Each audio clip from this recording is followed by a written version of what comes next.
大爷，老大爷，怎么在这儿坐着呀？有家属吗？大爷，能听到我说话吗？哪儿不舒服啊？是哪儿不舒服啊？心脏不舒服是吗？大爷，听到我说话点点头。大爷，值班护士，给我推个车。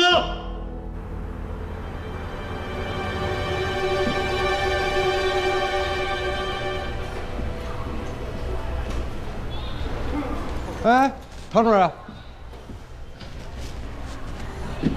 你们组那七床到底是怎么回事啊？七床，就是江百烈昨天从急诊收的那个老头儿。我看了检查报告了，已经到了疾病中末期了，根本没法手术。哎呀，现在科室床位紧张，不手术的病人占着床，我想收病人都收不进来啊。这样啊。早啊。早，曹主任，早。 艾成叔，换了新的羊绒衫了啊，对，哎呀，可舒服了，尤其是贴身穿，就像人体的第二层皮肤一样。你应该多买几件，这个牌子不错。平时啊，每天换一件呀什么的。我还是喜欢你正常一点，这个颜色有点喜庆。白莲，哎，收了一个新病人。啊，对，昨天在急诊收的。什么情况？他是一个流浪的老者，年龄在70到80之间。我昨天在楼梯角落发现他的时候，他心绞痛发作。 心电图提示是 Q 波异常，陈旧性的心梗。啊，这是他心肌酶的检查结果。我看。啊，但是挺麻烦的。什么麻烦？他不记得自己的名字，也不知道自己住什么地方，是一个阿尔茨海默病患者。一会儿看一下病人，我先换衣服啊。嗯。谁的？哎呀，都是一些虾条啊、薯片什么的，吃了可能容易会变胖的。我正打算就扔掉呢。说的有道理，我帮你扔了。不用麻烦你了。不麻烦，我换衣服啊，马上走。啊。截胡了。哎，吃吧，它可以再丰满一点。处长早。早。哎，上周普外死亡的那个病人，有人看到闹事分子主动和病人家属接触，所以跟保卫处说一声，让他们提高警惕。知道了。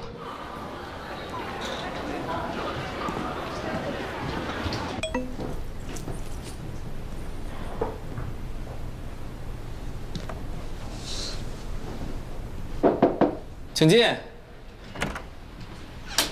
王工，小李啊，你们欧阳处长来了吗？啊，来了，刚进去。好。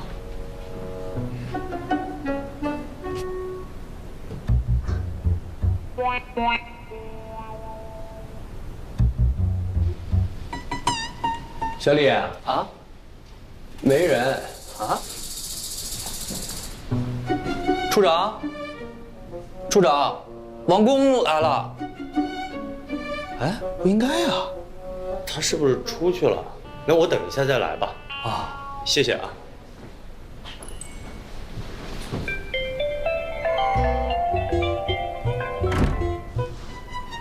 喂。好。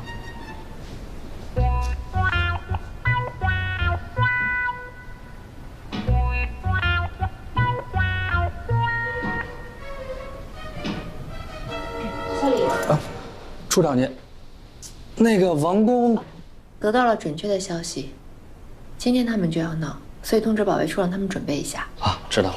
哎，那个处长您刚才我一直都在办公室。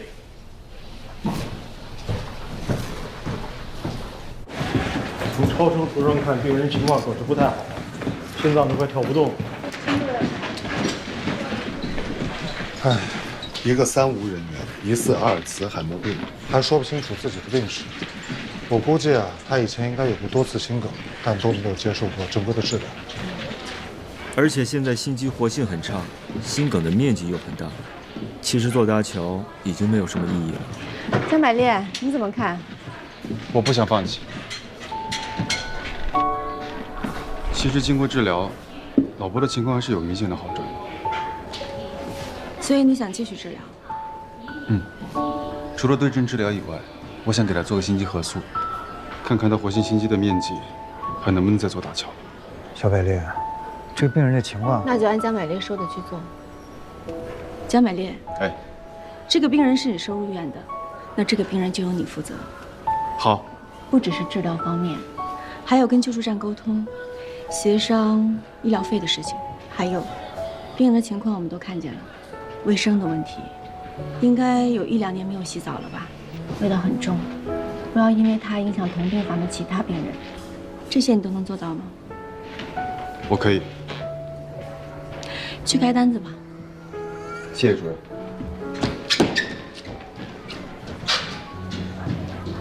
这个病人的情况综合来看实在太不乐观了。小百丽太年轻了，也没有经验。重病组在于收治各种危重病人，唯有分寸。对了，今天上午手术排了吧？麻醉科已经把人接走了吧？已经送过去了。那你们先去，我接个电话，马上过来。好，行。喂，刘副院长。啊？现在？好，我马上。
他干得挺好的，上个月还评为最美志愿者呢。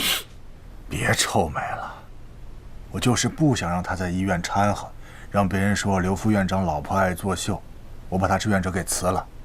没想到，他这么的生气，把我赶出来了，还威胁说要离婚。那你找我来是为什么？骂你啊！要不是你多管闲事，我会在这儿过夜吗？我不管，你去跟周林说。我必须得回家，而且必须向我道歉。我可以原谅他。刘峰，你好好用自己脑子想一想，人家周林跟你说出离婚这种字眼了，你以为只是为了辞去一个志愿者的事吗？你自己好好想想，冰冻3尺非一日之寒。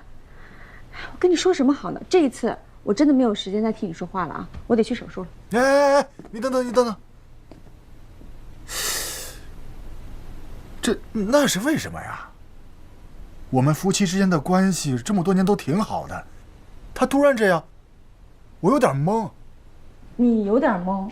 那你问我，我也不知道。这事儿你得问当事人，只有周林他自己知道。你应该去问周林。早上没吃饭，刚才在手术台边上我差点饿晕过去，肚子咕咕的叫。哎，一鸣，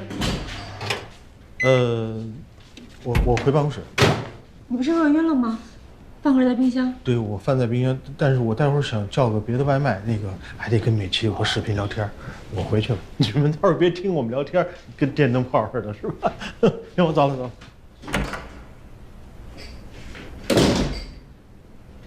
一起吃吧。好。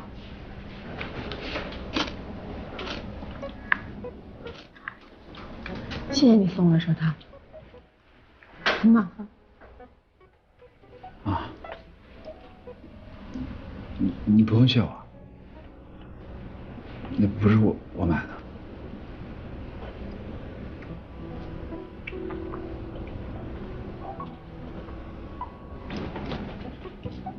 佳宇，你知道我最怀念的是什么吗？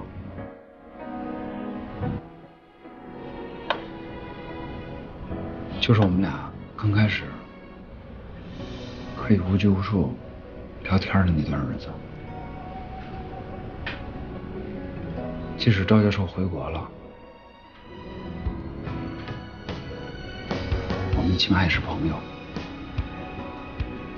而现在呢，最近你好像总是躲着我。我知道，你最近挺累的呀，然后也挺忙的。我跟你说这些话可能不是时候，但是我不想再这样暧昧不清下去了。我想把话说明白。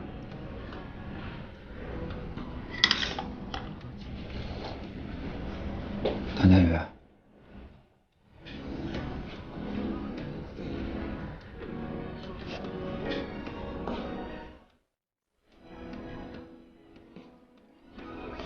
我喜欢你，从我看见你的第一眼，我就开始喜欢你了。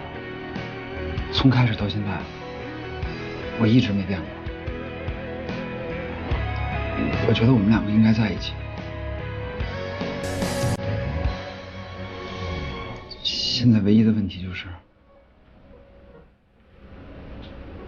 你是怎么想的？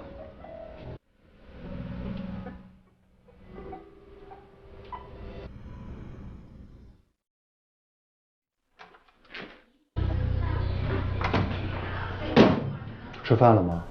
还没，我在弄一个很重要的东西。一直看你在弄东西，你到底在弄什么呀？能看吗？别人肯定不行，你当然可以啊。主要我看现在社会上针对先心病慈善基金有很多，而且每个慈善基金侧重点不同，网上有各种消息，真假难辨。所以我就在想，如果能把所有的公益慈善基金直接和心脏中心对接，由我们医护人员事先把它做成表格，然后挂在医院的宣传栏上，这样的话大家就都能看见了。那些担心费用的家长就不会放弃给孩子治疗了，甚至医院应该也不会再发生遗弃孩子的事情了吧？看着我干嘛？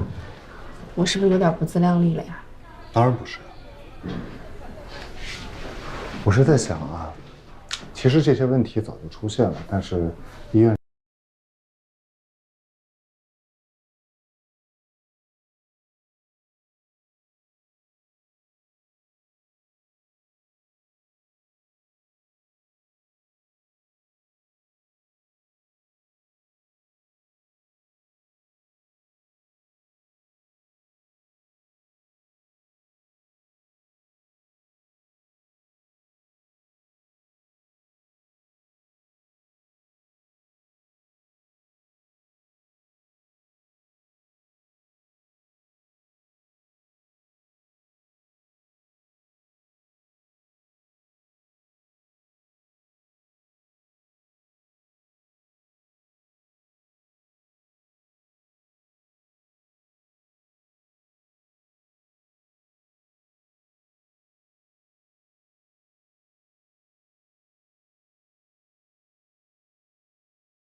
没事啊，你慢慢想，不着急。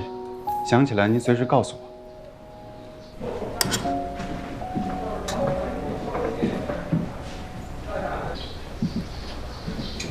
哎，走。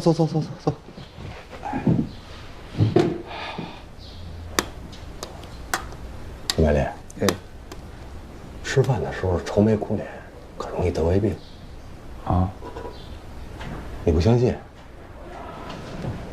你不知道，这外科医生得胃病的概率是其他科室医生的3倍。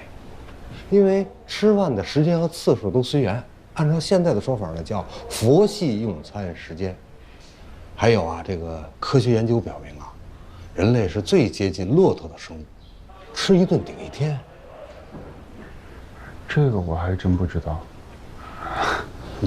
孙主任，你这是逗我，没想到您还会开玩笑。你以为就你们唐主任性格活泼，性格可爱啊？没有，我性格可好了。那你怎么了？我收了一个病人，怀疑是阿尔茨海默病。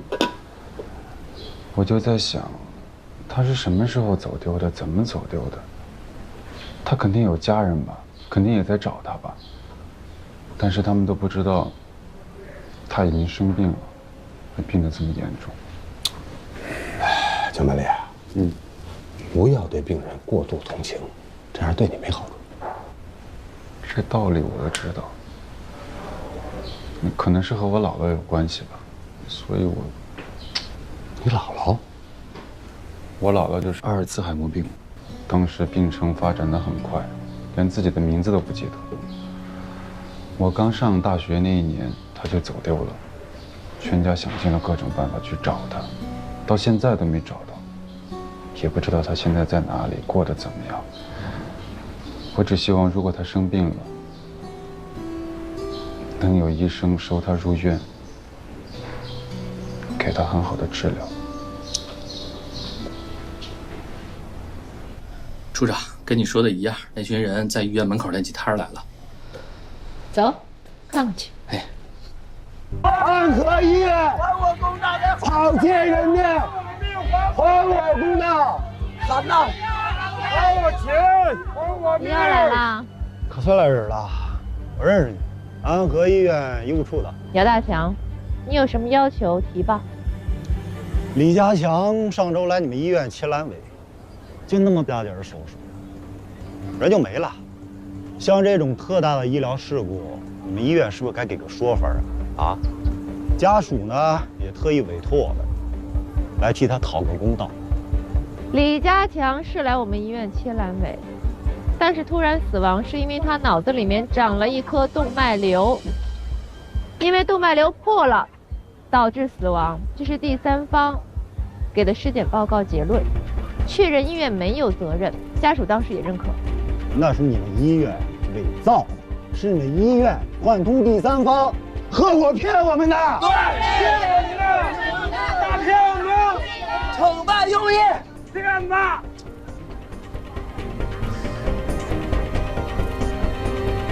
就这数，赔钱啊我们就走人，不赔呢我们就天天来，下回来那就是披麻戴孝吹唢呐了，一条龙服务了。哎，王工，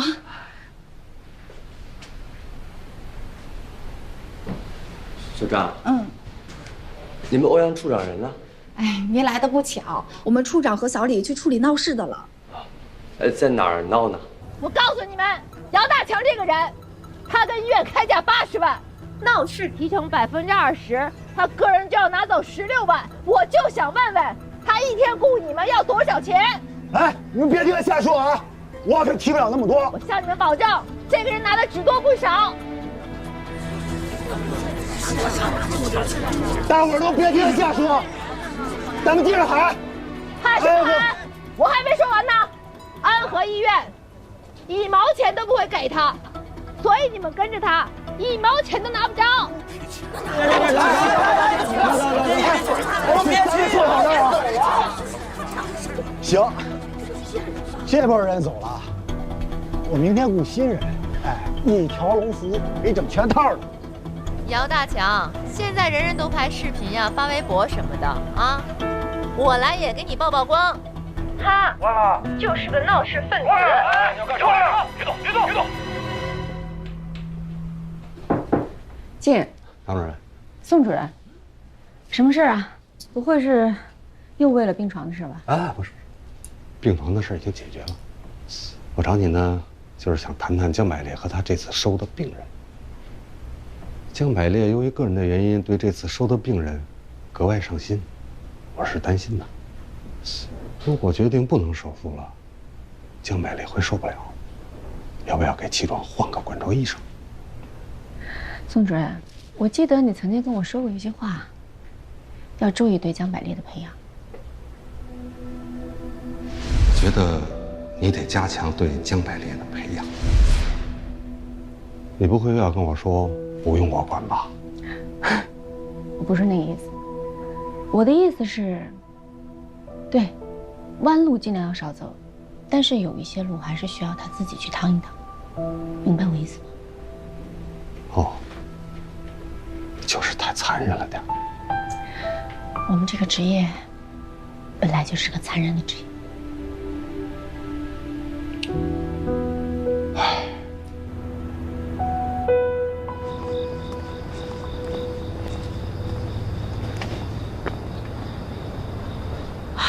今天真的忙忘了，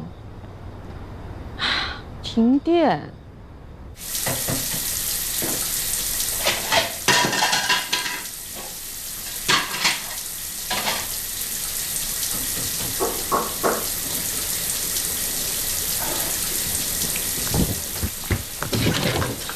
汤主任，没事吧？我那水龙头有点坏了啊。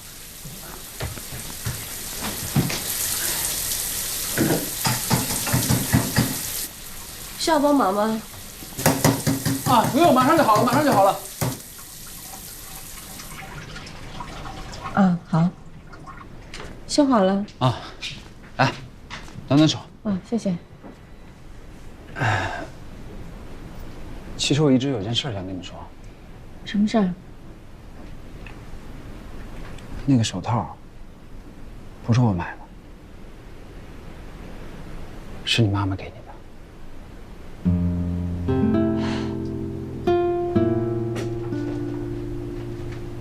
我说你怎么知道我一到冬天手脚就冰凉的？不过这件事上，我希望你不要劝我。我没想劝。他跟我说的时候，我就一直在想一件事儿。想什么？要是我能早点认识你就好了，我就能看到一个活泼可爱的小唐，在你8岁那年，陪你度过所有的难关。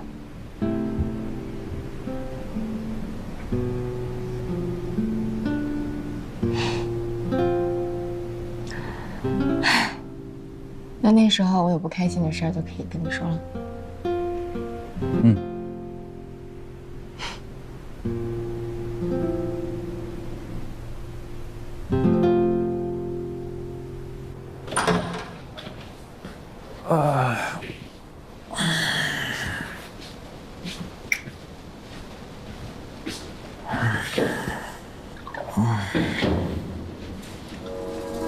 几点了？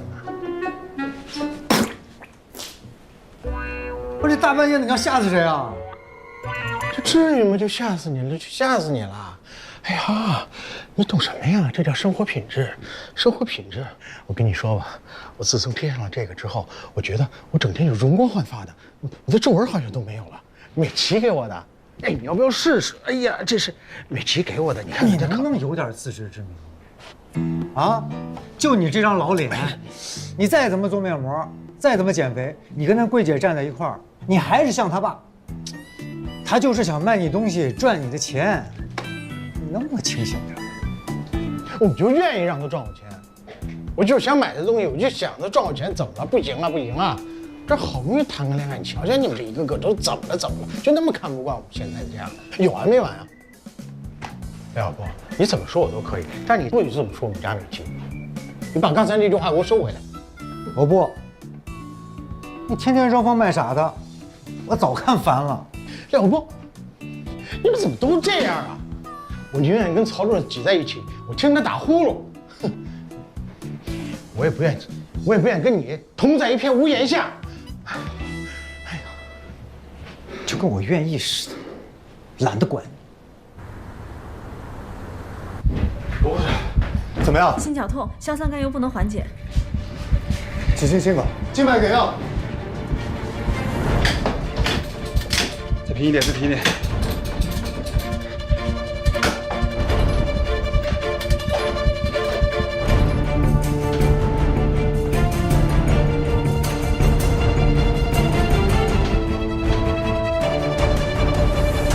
总得有个理由吧？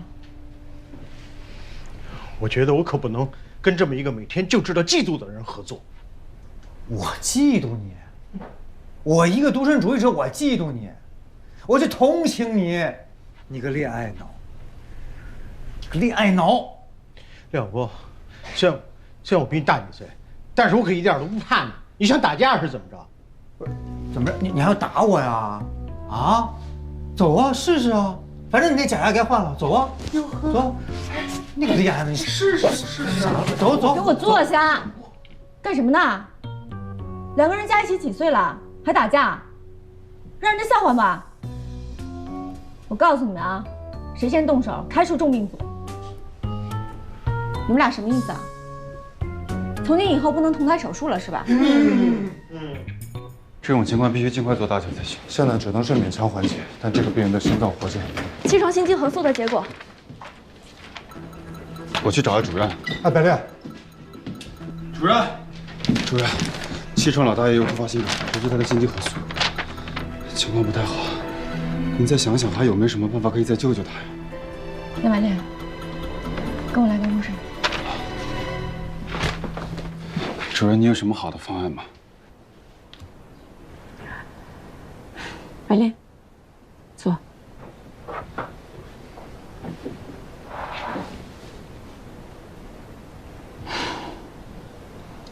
7号病床，陈旧性的心梗已经造成大面积的梗死，再加上今天新发的心梗，他已经不具备搭桥的手术指征了。这么严重的冠心病，其实只有一个解决方案，就是心脏移植。可是他这个年纪，对，他这个年纪，三无人员又疑似阿尔茨海默病，这3点叠加在一起，可能排到供体的希望微乎其微。最重要的原因是他的心脏支撑不了多久了。但我昨天给他用药以后，我觉得他恢复的还挺快的。主任，你肯定还有别的办法，对吗？就像以前一样，每次来一个大的反转。百烈，你还年轻，经验少。昨天我看了超声的结果，已经救不了了。您既然知道救不了他，你为什么还要让我去负责他？因为王雪纯的事情，你辞职了。能够在心脏上做手术，让心脏停跳，再让心脏复跳，经常会给我们一种错觉。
你为什么把我赶出来？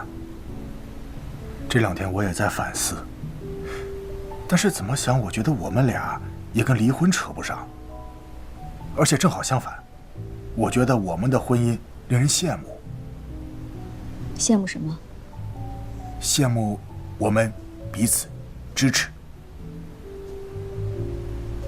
你是想说，别人羡慕我能做副院长夫人，未来有可能更上一层楼吧？那不是吗？你过得还不好吗？吃穿不愁，要啥有啥，而且我从来没出过轨，在这一点上算是模范丈夫了吧？我还不够爱你吗？是，我忙，我不顾家，但我所做的一切不都是为了这个家吗？你别这么看着我，你说说话呀！你这么不说话，让我害怕。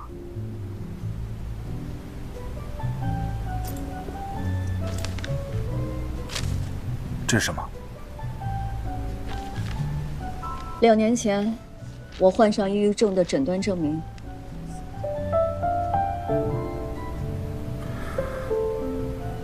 其实我已经不开心很久了。我们结婚的时候是说过，我要是生了孩子就辞职。可是那个时候，我觉得只要我能当一个好母亲、好妻子就足够了。可是这么多年过去了，我突然发现，我已经把自己丢了。如果婚姻里永远都是我一个人带孩子，去老公同学的饭局连话都不能随便说，只剩下刘太太或者副院长夫人的身份，我不想留在这个婚姻里了。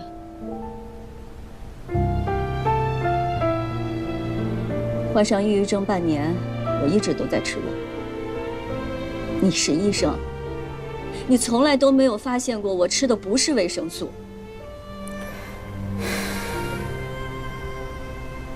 刘峰，我不知道我们以后会变成什么样子，是不是应该离婚？但是有一点我可以确定，我们2个人不能再像现在这样过下去了。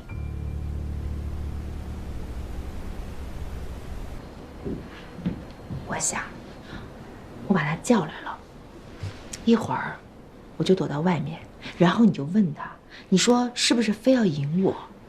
只要他承认，我就冲进来，当面戳破他。我不问，我可不想卷进来。我问这种问题多尴尬啊！我知道，但是，哎呀，但是你不问就得我自己问，可是我不想自己问，所以只能牺牲你了。那就不能谁都不问吗？反正你也说了，他不可能喜欢你，你也不会喜欢他，那你为什么一定要知道这个答案呢？因为我要是不戳破他的话，他就赢了。所以呀，我真的很想弄清楚答案，只能靠你了。那我这么尴尬，我图什么呀？有什么好处啊？要不然你3个月不要抽查我们心脏中心的卫生？不行。1个月也不行。无偿啊？那我为什么要跟你问这种尴尬的事啊？你自己说。为了友谊。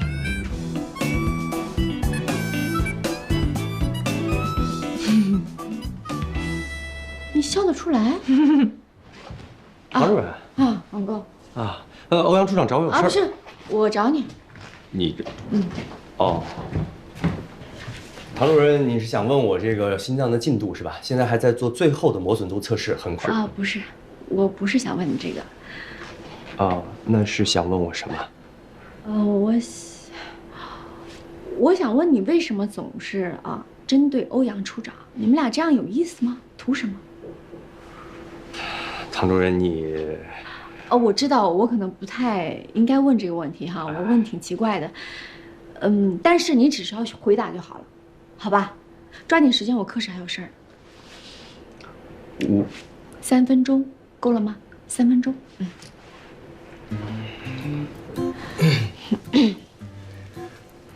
有意思。什么有意思啊？我觉得跟欧阳处长针锋相对很有意思，是我从小活到这么大，除了上学、考试、念书、搞科研以外，最有意思的事儿。我也觉得很奇怪，我见着他我就想跟他掐，一见不着吧，我还挺想他。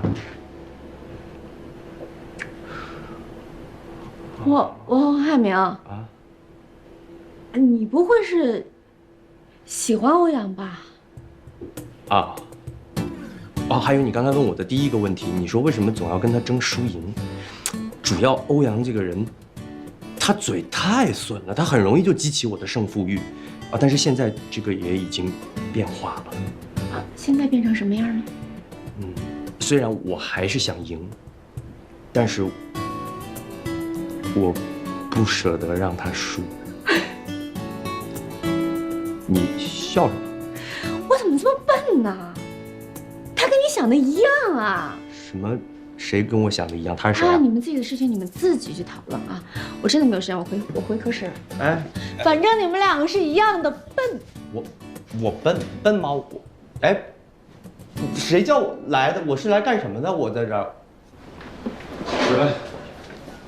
白练，我想好了，如果您同意的话，我想留气床继续住院。白练，你知道这意味着什么吗？我知道，可是他身边一个人也没有，我不想他孤零零的走。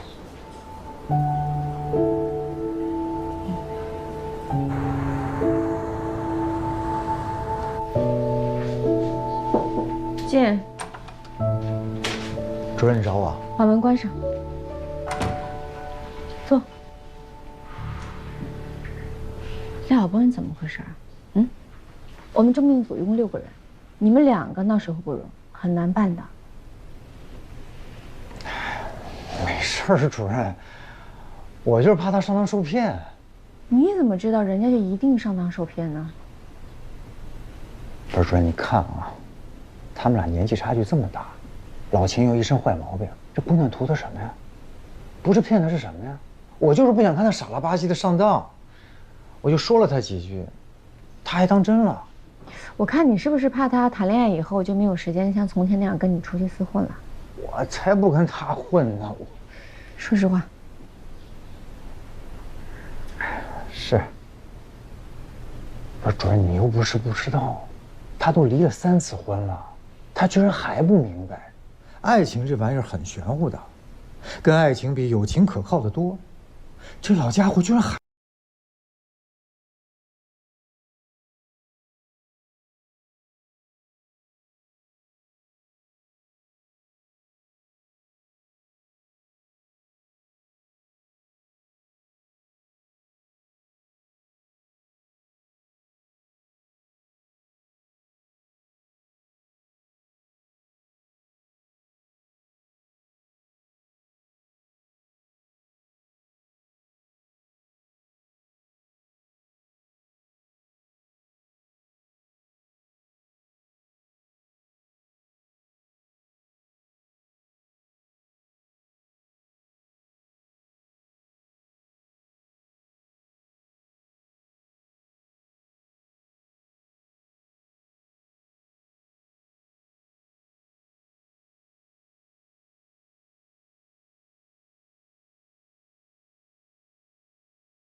不愿意和你做朋友。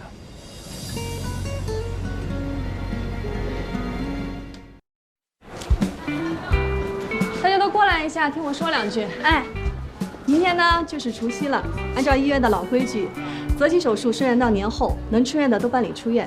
一是让病人回家过个年，二是医护人员也能轮休几天。但是，你们都懂的，生老病死可不会绕过春节的，所以可能会值班。经过3个月的故障排查，没有一台样机发生过问题。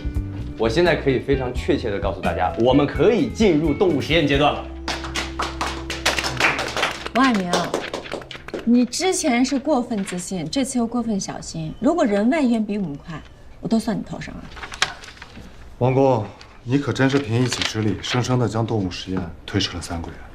比起快，稳定性好更重要。我认为这3个月不叫浪费时间。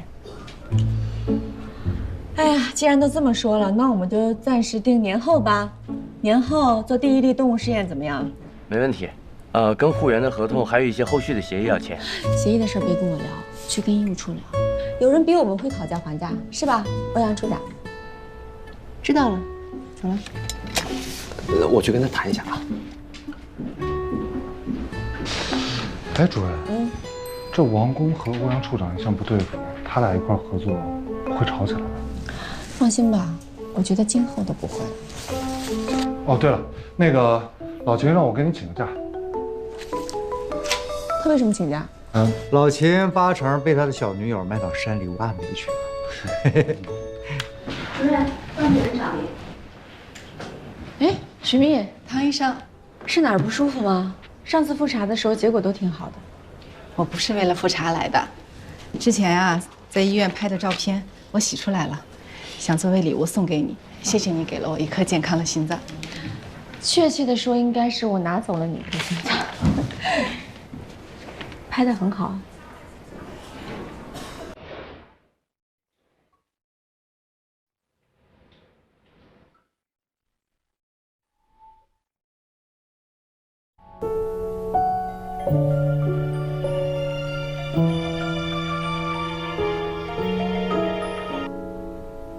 喂，叶主任，离他预产期不是还有1个月吗？好，我马上过来。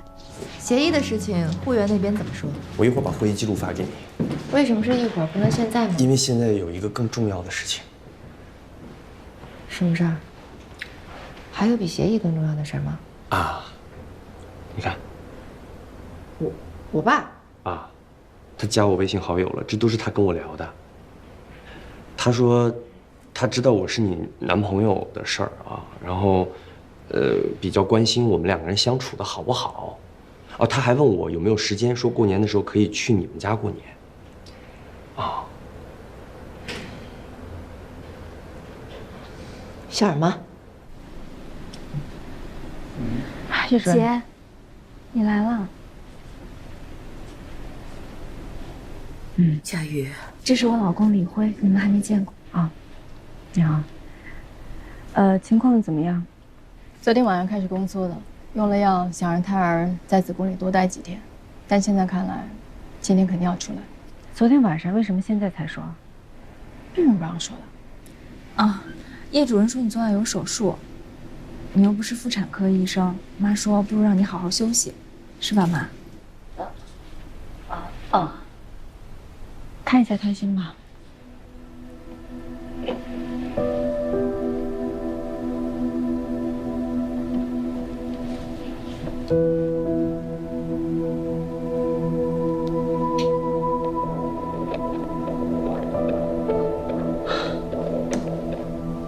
因为没有到预产期，所以胎儿的心脏还是很严重。还有什么办法？具体的情况还要等孩子出生之后才能确定。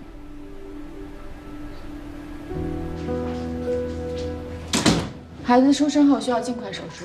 你放心，已经和新生儿科和介乳科都说过了，孩子出生马上会诊。你怎么来了？吕潇说给产妇打了无痛，我来看看情况。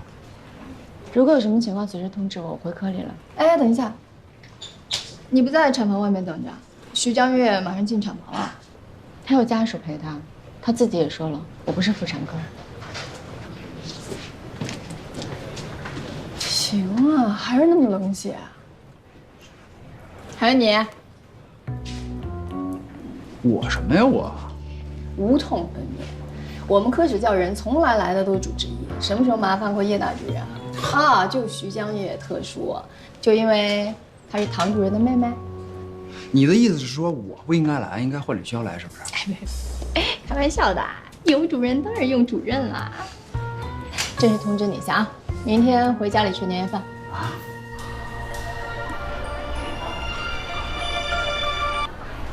喂，刘峰，我跟周林谈过了。你说什么？抑郁症？我真没想到，我真不知道该怎么办了。可是我现在没有时间说这个，我手上有个很重要的病人，晚一点再说，好吧？你说这都快过年了啊，病人少了，也没什么手术了，要是天天这样，可就好喽。天天没手术，你不难受啊？老秦，你怎么来了？咋了这是？哎，老秦，你今天不是？不要问我为什么请了假，又为什么来上班这种无聊透顶、荒唐至极的问题。哎，咋了？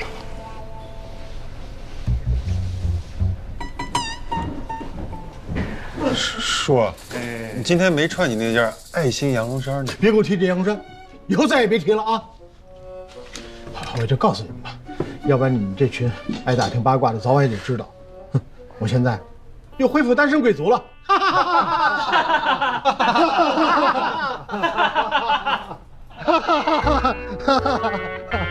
别幸灾乐祸，我懒得管你。不，单身贵族，你跟我们说说你到底经历了什么呀？他不光是骗了我的感情，还怎么着你了？还骗了我的钱。叔，咱客观的说，那也不能算骗。他们家衣服还不错，你就当做是消费了嘛。不光是几件衣服的事儿，还有别的。别的还有啊？啊，老秦，你还剩什么呀？哇，这么多！别动，这冻坏了。这都是高科技产品，很金贵的，5800一台呢。但是买10台可以送2台，如果亲戚朋友要想要的话，还可以适当的打个折。哎，这个美琪呀，表面上看她是个柜姐，其实她是个挺好的微商。哎，老秦，这东西这么贵，有什么作用啊？失眠、健忘，体虚、肾虚、肾弱，尤其是对高血压、高血脂、高血糖有特殊的疗效，对冠心病。冠心病。人呢？都不在。哎，你们去哪儿了？主任，老秦这柜姐太坑人了，老秦也不容易，他真下得去手。主任，我们刚才上了一堂生动的防诈骗课，伤害不大，侮辱性极强。这是主任，你用按摩仪吗？能治疗糖尿病和冠心病的那种。主任，我好像又失恋了。我觉得咱们组婚姻最幸福的，那就是周达了。节哀吧，秦大正。好像说的有道理啊。我们组婚姻最幸福的应该就是周达了，倒是个很好的例子。主任，即便是我婚姻特别幸福，你也别那样看着我，我心里发怵。坐下吧。我是想说，徐江月早产的事儿。我刚才去看了一下，肚子里的胎儿胎心发育，并没有我们预期的好。那这个孩子真是命运多舛。所以我认为还是需要手术的，只是现在还没有确定术式。希望球囊介入就能解决。这是新生儿主动脉瓣狭窄的首选术式。我就是提前给你们打个招呼啊，别到时候我要手术，找不到你们人。你放心吧，主任。婚姻幸福了，到我办公室来一下。爸爸怎么知道王海明的微信？还不是趁我睡觉了，他从我手机里找出来的。这个老头子胆子大得很嘞。要不然今天就跟他讲了吧，这事也瞒不住了呀。要叫你去讲哦，我可不敢讲。我要是讲了，你爸爸、奶奶、姑姑能让我安生吗？我不敢说，那怎么办呀？先不要着急，不然你可以让小王先给他回个微信，啊，就讲嘛，这个他家里有事情来不了了，好吧？然后等到过完年，我们慢慢的给爸爸讲。他有高血压的呀。这倒是个办法。那我不跟你说了啊，先挂了。进来。你怎么来了？我发你的资料，你看了没啊？我还没来得及。啊？这太不像你了，你平时工作的事儿都那么积极的。还不是因为我爸的事儿。那个王海苗，你可以帮我一个忙吗？我就知道，没问题。我们是同事嘛，对吧？本着这个互助互利的原则，我就再帮你一次，做一回你的男朋友。你不就是想让我做男朋友陪你回家过年吗？哎呀，那个其实哎呀，行了行了，你就不用说了，大家都是这个年纪的人，都明白的，对吧？在家里被家里人催婚，我懂的。我正好也不想回家过年，家里亲戚太多，在耳边唠唠叨叨，烦都烦死了。这样，我今年就跟你回家过年，好吗？但是有一个事儿，咱们提前沟通一下啊。这个一路上你得对我态度好一点，你不能像以前那样。我也要面子的。好，徐江月，刚才已经做得很好了，现在听我的啊，全神贯注的深吸一口气，把气吸进去啊，然后再全神贯注的向下用力，来试一下，气先吸进去，吸足，好的，往下使劲儿，徐江月，好的，非常好啊。是个男婴，34周的早产，体重12.2公斤，新生儿的评分是5分，婴儿现在已经在新生儿病房了。检查的结果大家应该已经看过了吧？接下来就看心外怎么决定了。龙向东，新生儿的左心虽然得到一定发育，但是有微重度的主动脉瓣狭窄，现在已经给了前列蒂尔，维持主动脉导管的开放，用右心室支持体循环。但是呢，还是有猝死的可能。我认为需要尽快手术，首选是介入球囊。虽然这是姑息的疗法，但是会有改善，而且这样做为今后的手术打下基础。孩子现在身体代谢紊乱，耐受不了手术，能活下来已经很不错了。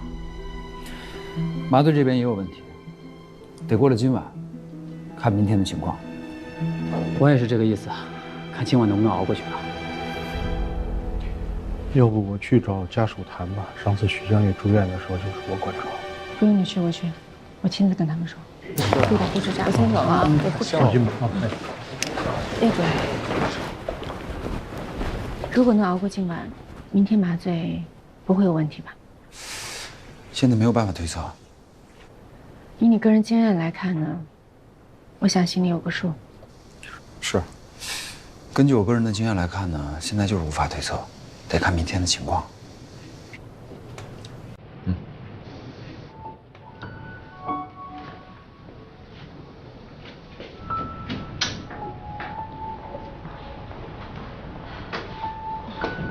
来了，走。不用了，徐叔叔他们呢？李辉情绪快崩溃了，徐叔带他出去透透气，顺便吃口东西。他们一天没吃东西了，你吃不吃？不用了。会诊结果，你先不要动，你刚生完孩子，躺好。那我是等他们回来再说，还是？我等不了。说吧，我能承受。早产的胎儿身体本来就弱，再加上他之前心脏的问题，他现在身体代谢功能特别紊乱，身体的情况很差，所以没有办法耐受手术。只要能够熬过今晚，明天身体一有好转，就可以手术。好好休息吧。佳宇，这孩子就拜托你了。他是我的病人，我本来就应该对他负责，不用你盯着我。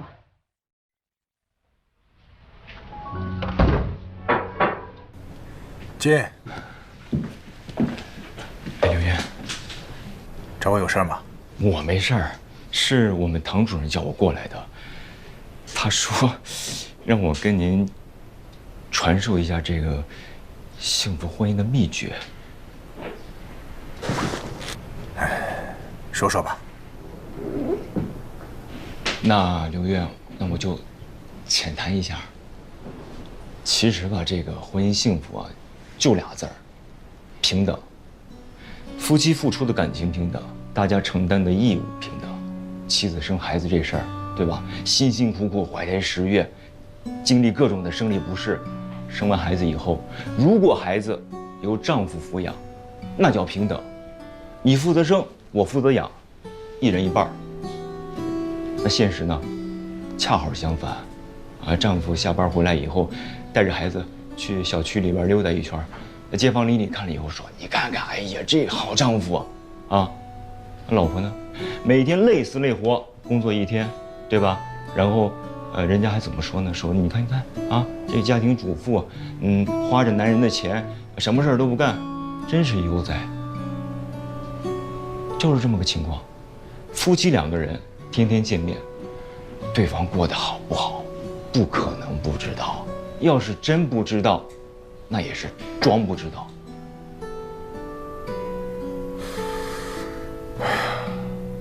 你说的还挺有道理。你怎么对这些这么清楚啊？刘烨，我不怎么上手术，基本上都在病房里看病人，这事儿您应该大概听说过吧？我也奇怪，你说，别的外科医生啊，都是削尖了脑袋要进手术室，你怎么是个例外呢？我也不算例外。我以前也是往手术室里钻，就是在我老婆怀孕生了孩子以后，她得了很严重的产后抑郁症。我看到她那么痛苦，我那时候就在想，就算我努力地评上了主任的职称，可是我身边最亲的人过得不幸福，我能算得上成功吗？我配做她的丈夫吗？我有脸跟我的女儿说我是一个好爸爸吗？就是这些问题，在我想明白以后，我就跟我老婆说，我说我帮你看孩子，我陪你去看病，这孩子是重要，但是你更重要。咱俩以后啊，就每个人实现一半的人生理想，不能让一个人牺牲全部去成全另一个人。所以，有的时候我尽可能的按时的上下班，挤出时间去照顾孩子。有的时候看到我的同事取得了成绩，说实话，我真的很羡慕。但是只要我一回家，看到我老婆孩子的笑脸，我就想，名利算什么？这2个女人对我才是最重要的。那你们注意安全啊！何龙，209床情况不错，给他开出院了。啊，心里有事儿。我未婚妻父母他们订了邮轮7日游，让我今年别陪他们过年了。但我就是觉得有点……哎，你瞧啊，人家老人现在都试着准备要跳出来了，某些人是不是可以跳出来？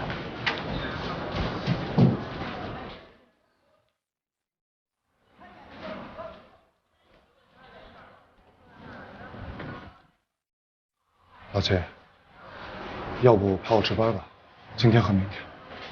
明天可是除夕，反正我也是一个人。行。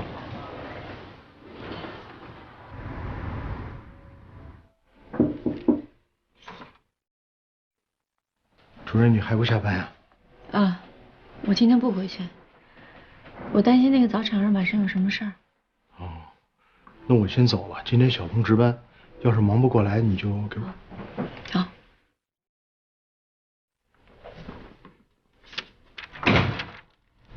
唐主任，那个主动脉狭窄的早产儿有什么异样吗？没有。你去忙吧，我看着他。好。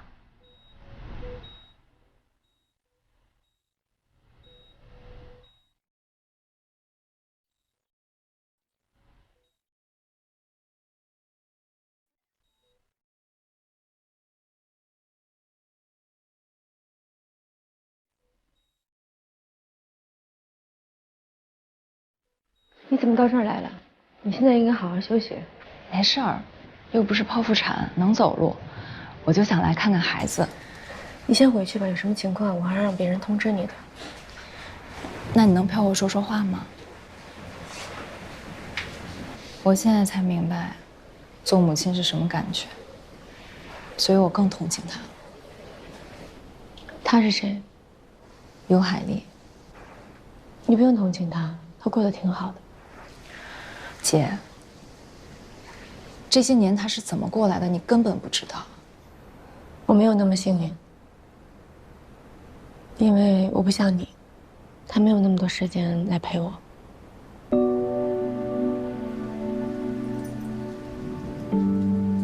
她想永远瞒着你，但是今天我必须要告诉你真相。如果你不知道，你会继续伤她的心。她做这一切。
只靠他一个人的工资怎么可能够啊？那段时间他过得非常拮据。我爸提出来帮他还债，帮他一起抚养你，他拒绝了。我爸又说，我给你女儿提供最好的大学，在我的经济能力范围之内给他最好的生活。刘海丽只考虑了几分钟就答应了。你连结婚都只是发了一个电子邮件，发了一张婚礼合影。他太想你了，一定要去看看你才放心。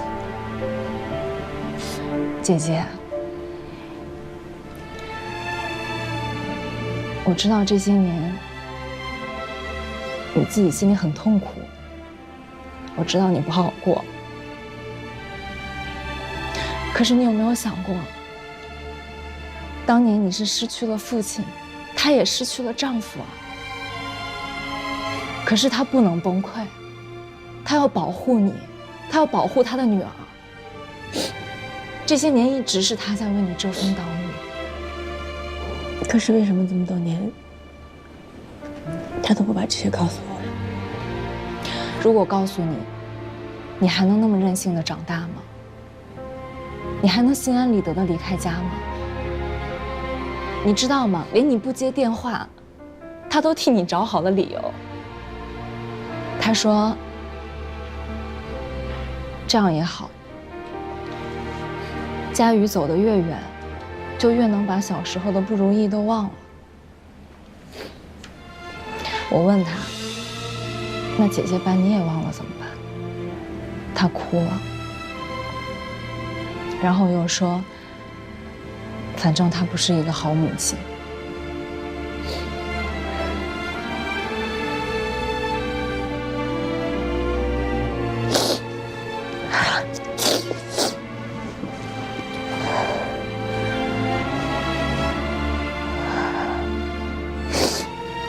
谢谢你，佳明。谢谢你告诉我这些。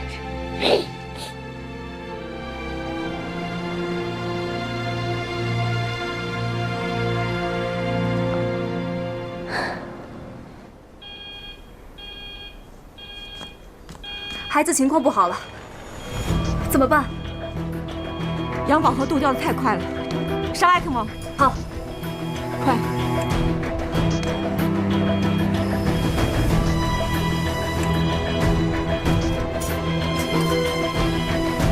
埃克蒙到了吗？我去看看，要快。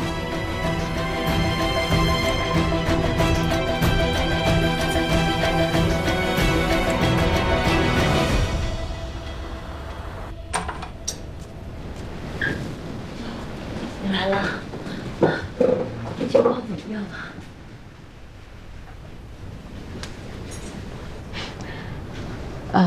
孩子现在情况很稳定，准备可以手术了。谢谢姐姐。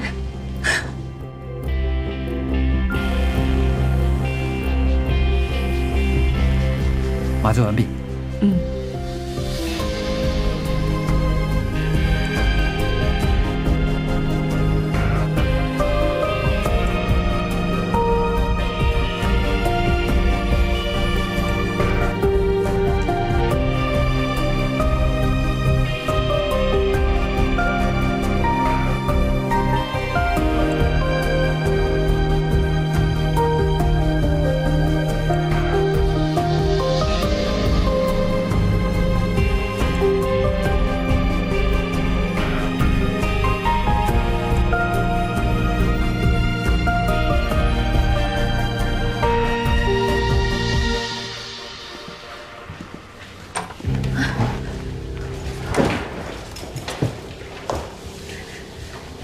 球囊扩张以后，孩子的左心可以支持体循环了，应该再过个几年还要经历2次或者3次手术，所以你们的战争才刚刚开始，要做好心理准备。我们有，谢谢你，唐医生。瞎叫什么呢？这是你姐。哦，对不起，谢谢姐。那赶紧告诉江月吧，她一定很着急了。佳玉，谢谢你。快点。佳玉，你熬了一晚上了，真是太辛苦了。你好好回去睡一大觉啊！你放心，我不会再打扰你了。我走了。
对不起，对不起，对不起。妈从来没有怪过你，真的。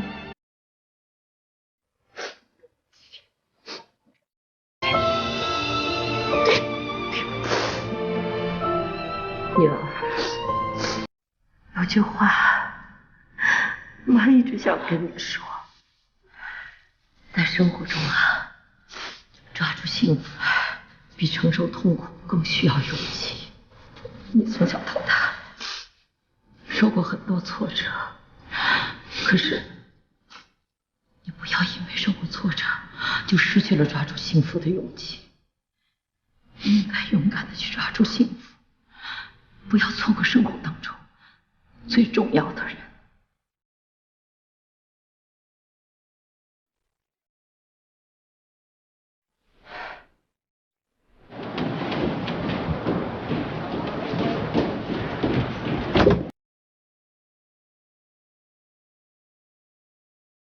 唐主任，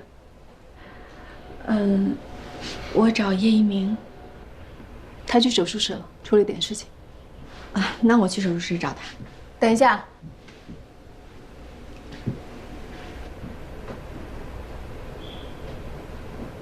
你确定吗？我确定。你真的确定可以和叶一鸣走到底？我一定会努力的。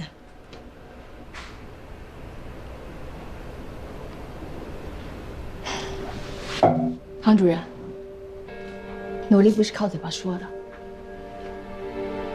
我们俩都是经历过婚姻的人，我就直接说了。你们两个都是事业型的，坦白的说，我真的很难想象你们将来真的有了家庭之后会是什么样子。你是希望我弟放弃事业来成就你，还是你能放弃事业？你在手术台上真的很优秀。但是你面对生活，面对你们两个人将来的家庭，你真的有底气吗？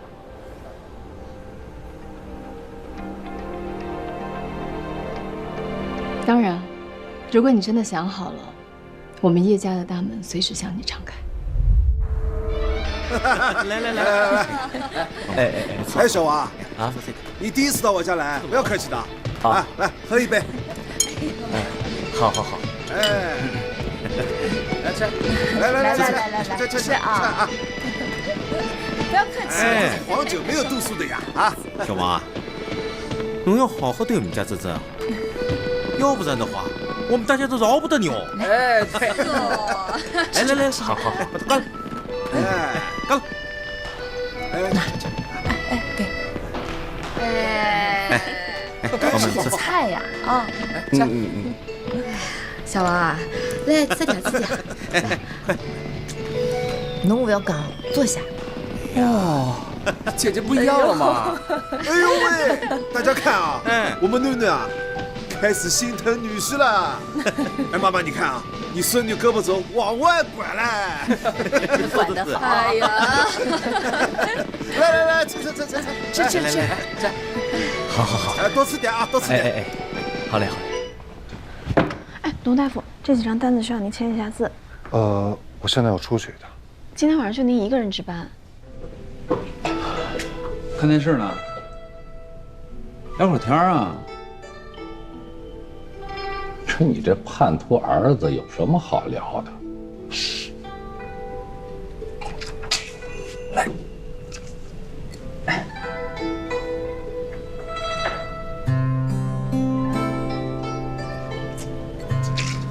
您就别跟我赌气了，过完今年就4年了，你明明知道我是为了你好，啊？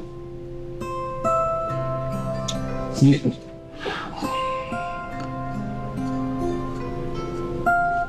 儿子，你要是能让我吃上一顿靠谱的年夜饭，还不能让你妈知道是我的主意，那我就原谅你。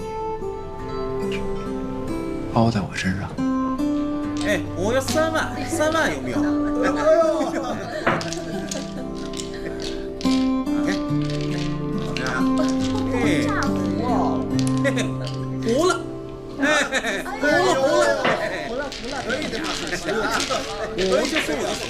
你们家菜真好吃。是吗？嗯。你们家人也挺好。那是你对他们不了解。嗯。他们像你，你最好。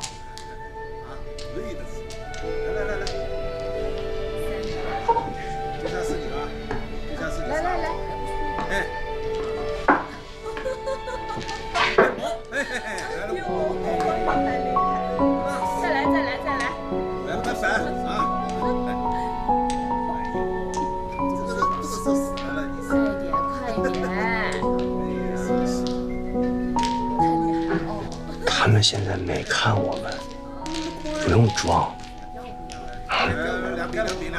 我没有装。出这个，出这个。要吧？要不要？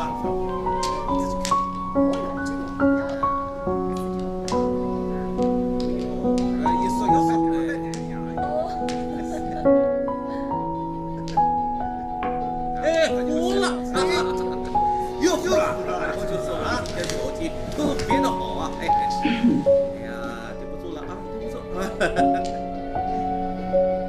呀，儿子，这蛋打得不错啊。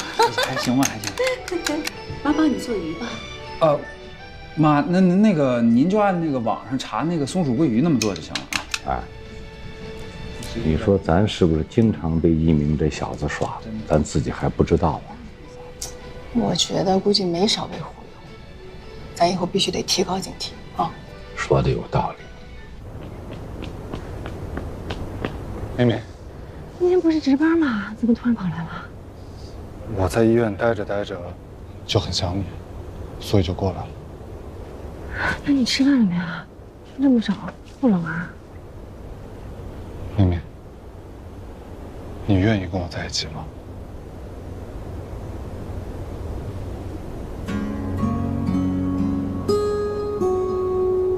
哎，对了，那你这跑出来，谁替你顶班啊？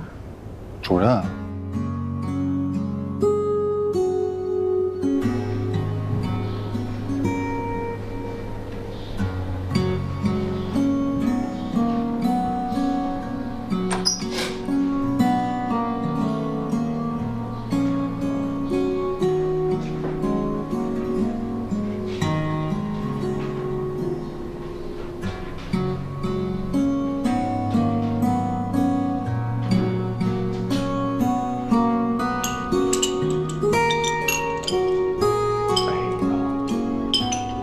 剩下一大桌子菜。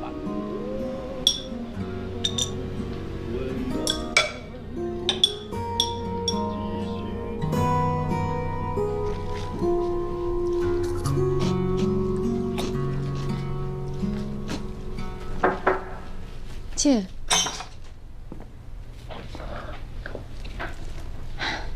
你怎么来了？我去你家找你了，然后发现你不在，一想你肯定就在医院了。怎么着，就打算一个人这么过年？我觉得这挺好的呀。刚才我在妇产科还吃了我妈包的饺子，这样过年我已经觉得挺圆满的。啊，你吃晚饭了吗？啊，我吃过了。好，那吃点零食。啊，嗯。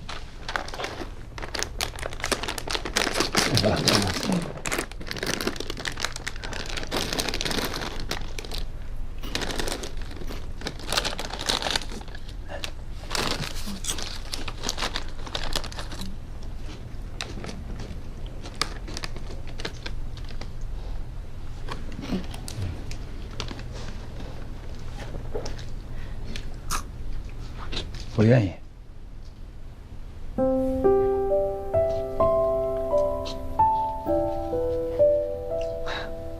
你说什么？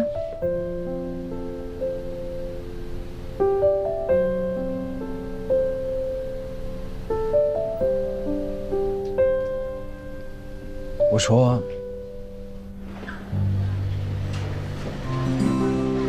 感谢一鸣。听说你要出国进修1年，这事儿真的假的？真的，这犹如晴天霹雳呀！什么晴天霹雳？那唐家瑜他知道。我和唐主任，我们俩只是朋友。好，朋友。那我再重新问你一遍，你的朋友唐家瑜他知道你要出国这事？我说你这人，你怎么这么八卦呀？到底知不？这次从藏区过来的先心病碰耳骨，过来做手术的比去年多了1倍。是啊，多亏了您跟基金会争取了更多的免费名额，很多患儿的家长一听说是您牵头引入的救助基金，都想来当面感谢您呢。这不是我一个人的功劳吗？这是团队的力量。主任，哟，张主任查房。同志，团队的力量，这老小子采访的时候可不是这么说的。要是不往自己脸上贴金啊，那就不是宋主任了。我听说啊，他名片上的头衔多的都快印不下了。哎，你们几个别酸溜溜的，我觉得人宋主任做的都挺好的呀，该夸就得夸。哎，主任，你好像今天心情不错。最近这么多好消息，我为什么不高兴？首先是江百列已经升入主治了，告别了住院医的忙碌生活。其次，我们人工心脏已经通过质检，马上临床实验的批文一下来，就可以用到病人身上。还有一个好消息，就是因为这个好消息，王海明融到了第1笔钱，马上要换一个又大又漂亮的办公室，我怎么能不高兴呢？是不是？谁像你们呀，还有时间跟人宋宝德斤斤计较？宋宝德就算了，只是夜长梦多。你不知道王海明什么时候搬吗？听说好像就是这2天，应该快了。夜什么夜？夜。哎，汤主任。哎呦，你好。正要去找你呢。我大概多久能出院？出院大概得1周左右，但是完全康复需要更久的时间。给你介绍一下，这些是我们重病组的同事们。好了，今后你的手术还有治疗，他们都要参与。哎，太喜欢你了！世锦赛最后这场决赛你打的这太帅了！来，帮我先签个字吧，好吧？来，帮我先签一个。查房啊，不是粉丝见面会啊。那待会儿。不好意思。没事，习惯了。这应该就是体育的魅力啊。你先坐回床上，一会儿我要给你查题。哎。对了，这是我的经纪人丽珊，唐主任。各位医生好哈。唐主任啊，这次小戴他住院吧，没跟父母说，所以往后有什么事儿，你们直接联系我就行啊。好，那江美烈，介绍一下病情。哎，他的病历大家都看过，那还用介绍吗？是不是？待会儿赶紧给我签个字啊！记着。介绍病历。哎呀，病历：肖代胜，男，30岁，著名的排球运动员，37次代表国家队出征，2次获得 MVP 最佳球员称号。介绍病历，不是获奖简历。对，病历，请。肖百烈，哎，主任，患者叫肖代胜，3个月前被确诊为马凡综合症，主动脉窦部病变累积到了主动脉瓣。这次入院呢，主要是为了来做手术的。你的检查结果我已经看过了。好消息是你的主动脉瓣是可以修复的，不用换人工瓣，用 David 手术修复瓣膜，不需要终身服用抗凝药。可是坏消息是，我再也不能打排球了。你已经知道了。马凡综合症不只会导致你大血管的病变，还会让你全身的韧带松弛，一旦剧烈运动会导致你肢体会出现致残的情况，所以你可能要告别职业排球的生涯了。唐主任，就没有什么其他办法了吗？告别就告别了。我从小就在体校长大，每天的生活很单调，除了训练就是比赛。这样的日子我过了20多年。我对外面的世界很好奇，我也很向往正常人的生活，就比如大口的吃碳水，不用考虑饮食，每天睡觉睡到自然醒，不用早起做体能训练。我对排球没什么留恋的，这个时候退役对我来说是最好的选择。想得很开，能看得开非常好。我给你查一下题。我来吧，主任。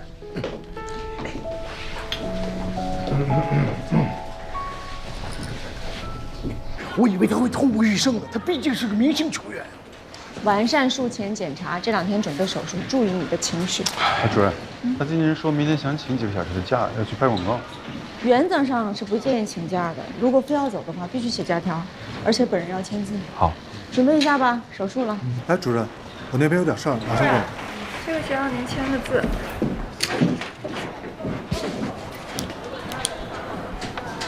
哎，抱歉，你刚才为什么不让高子主任叶一鸣出国进修啊？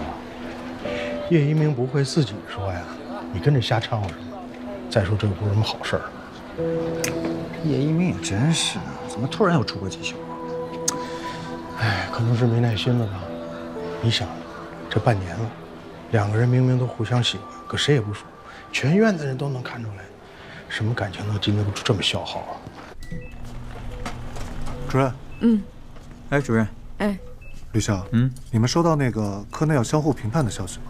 收到了，这次规模还挺大的，又要填表格，还要互相评分，几个主任还要开会讨论。我们科室那几个跟同事关系紧张的主任现在慌着呢，说是没有因为病人，反而是因为同事之间把自己拉下马。病人情况？主任，病人的生命体征一切正常。你们主麻呢？我今天就是主麻。这台手术不是叶一鸣主麻吗？叶主任被科主任叫去谈话了，因为叶主任要出国什么？叶明要出国？叶主任要出国进修1年。开始手术吧。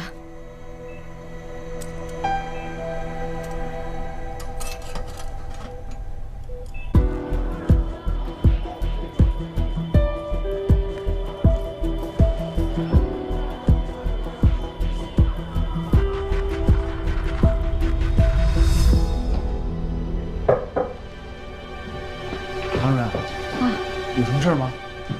叶主任，我想问一下，关于这个科室互评的事情。互评该怎么评就怎么评呗。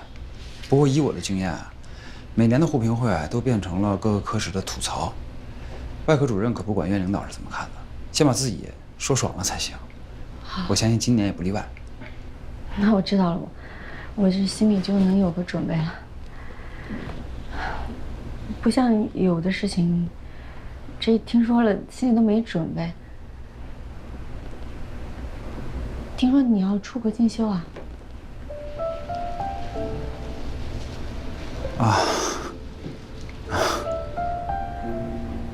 是真的？我以为他们胡说的呢。那去多久？大概1、2年。还行。怎么突然想到进修呢？这不是在医院待的挺好吗？而且你各方面能力都那么强。这不是那个，这山外有山嘛，而且待在这儿只有一成不变。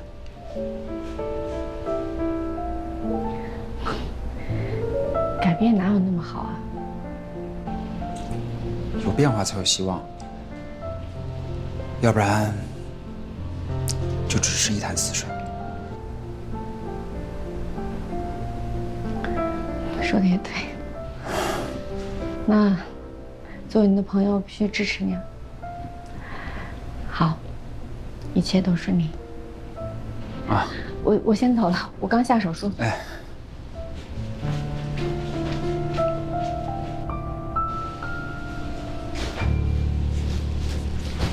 支持我。刘峰，有什么事明天说，我接孩子去了。你接孩子？太阳打西边出来了。钟林没跟你说，他报了一个心理咨询师的班，以后想做这方面的工作，每星期上课的时候，孩子我来管。哎，那个，我有个事儿想问你。什么事？我最近听到院里有个消息，说你要派叶一鸣去出国进修。怎么了？不是，在医院待得好好的，你让他出国进修干嘛呀？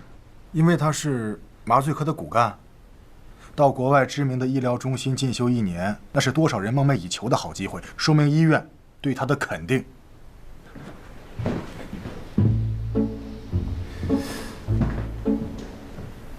你问这个干什么呀？你又不是他女朋友。我不是他女朋友，我是他好朋友。好朋友，女朋友还情有可原，你好朋友你还质疑我这个副院长？我跟你说，除非叶一鸣自己主动改主意，否则他去定了，我接孩子去了。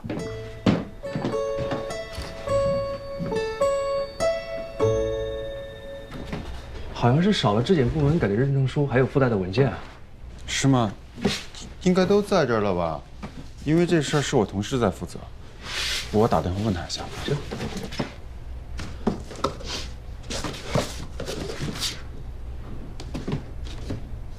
哎，龙哥，那个认证书你放哪儿了？王宫那边人过来取，说箱子里都没看见啊。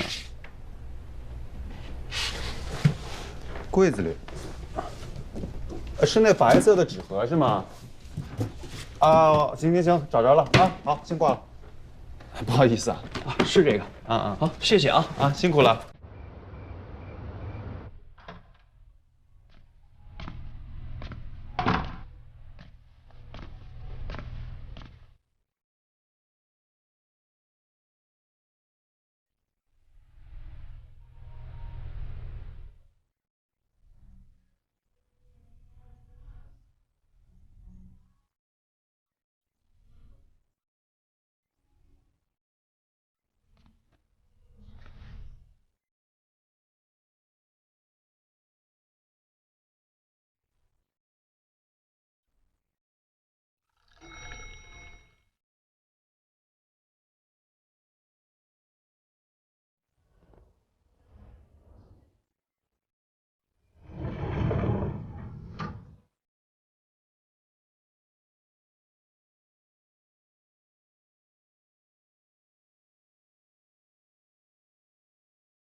哎，老秦，肖代胜明天那请假条签字了吗？签了，不光是请假条签了，这儿还有一个球星给球迷的签字。嚯，帅吧？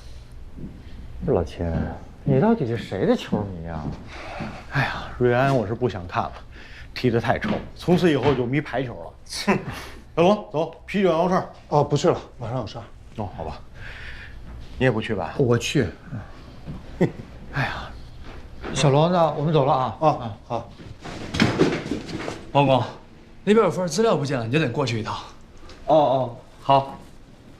哎，真真，那这样，你帮我把这箱里面的东西按这个方法整理好，好吗？好。我一会儿就回来啊。好。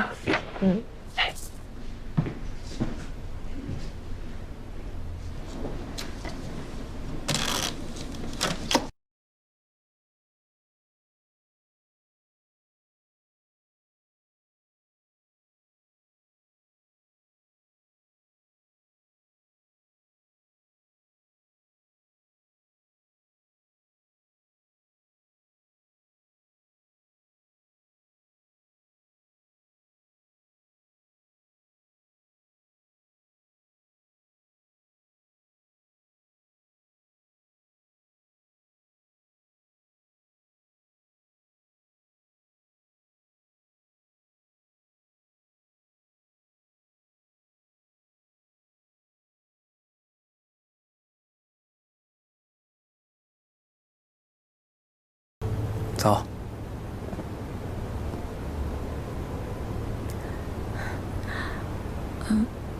哦，对了，你放在我家的厨具、锅，还有餐碟什么的，好多啊。你不是要去进修吗？我要不要还给你？我去进修，也带不上这些东西。哦，也对。走吧，一起上班去吧。以后可能也没什么机会了。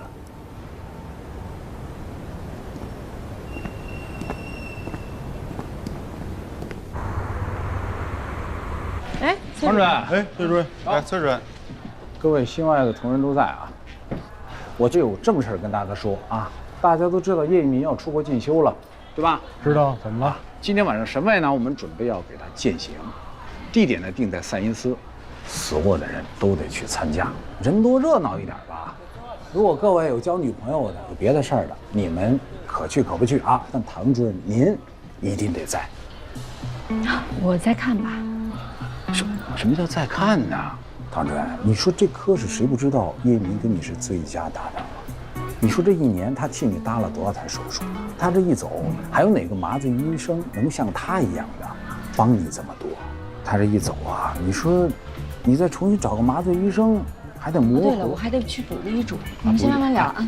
徐主任，唐主任，马上再见啊！见一面少一面的事儿，比我还没眼力见儿。你怎么看不出个眉眼高低来？哎，怎么什么意思？你怎么那奶壶不开提奶壶？你快和我说说啊，说说。鹏哥，哎，找什么呢？没什么。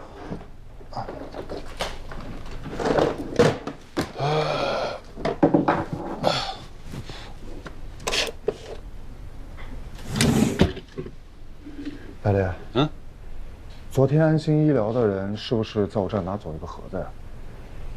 对呀，昨天给你打电话了呀。你这不会是失忆了吧？完了，我丢了个东西。来了，怎么了？这么没精神？这种会议毫无意义，来了也是浪费时间。今天这回不一样，相信我。每年一度的手术科室护批大会是安和娱乐性最强的，要不是为了维护医务处的形象，我都想带包瓜子儿来，边嗑边听。我知道，吐槽大会吗？都到齐了吧？各位主任，又到了1年1度的护评大会。我提醒一下大家，隔壁内科的护评大会啊，一片和谐，我们外科也学习学习，别总是一上来就那个什么，吸取一下去年的教训，大家口上留德。一会儿大家还要手术，那就开始吧。哪个科的主任先开始啊？你们大家都看我干嘛呀？我们今年神外的评分很高，我不会像去年那么发飙的。我今年特别的淡定，啊，你们其他科室的领导，你们是要发言畅所欲言嘛？老崔不说，我说，请问麻醉科，上次那个胃癌患者，幽门梗阻，消化道出血，必须手术，你们麻醉科为什么说不能做？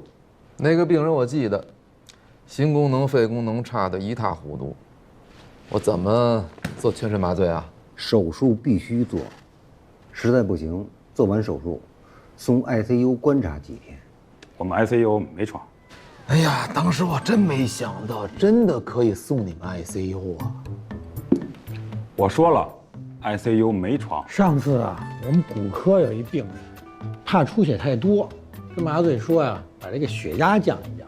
结果倒好，这麻醉啊，把这换能器抬高了1寸。这看着血压是低了，其实它什么都没变啊。哎，还是人家麻醉高招多呀！啊，之前我病人肚子太紧，跟麻醉说上点鸡枞，你们猜麻醉怎么着？他给上了5毫升生理盐水，还笑呵呵的对我说怎么样，松了吗？你们说这事儿让不让人生气？外科治病，麻醉保命。你们外科医生只需要切那么一刀，我们麻醉科那是要确保病人全身情况的。那血压不是说你想降就能降吧？还有肌松，能够无限量续杯吗？老实说，有的时候啊，真得想点办法对付你们，因为你们太难缠了。但是不管怎么说，请各位记住一点，我们手里的药和你们手里的刀一样，都不能够滥用。不能滥用，也不能不用吧？像这每次无痛分娩，找麻醉医生啊，就跟撞大运似的。这就是为什么安和的无痛分娩率一直提不上去的原因。我要是有人，能不给你派吗？现在懂我们 ICU 的心情了吧？我们没床。哎，我才回过味儿来，这什么叫你们外科医生就只切那么一刀啊？我们切了很多刀，好吗？哎呀，大家不要一上来就那么有火药味儿嘛。这个外科跟麻醉科互相嫌弃、互相牵扯，那是肯定的。但不管怎么说，都是一个战壕里的战友。对了，要说到外科跟麻醉科的关系啊，唐主任最有发言权。你说说你跟麻醉科的合作关系的感受吧。我没什么好说的。怎么没有？和你搭台最多的就是叶一鸣叶主任，他可是外科最抢手的麻醉医生。说到叶一鸣，我得说2句了啊。在你来之前呢，我跟叶一鸣是最佳 CP、最佳搭档。你来了以后，他就转投心外了。就冲这一点，我真的对你们心外略微有那么点意见啊。哎，说说，畅所欲言。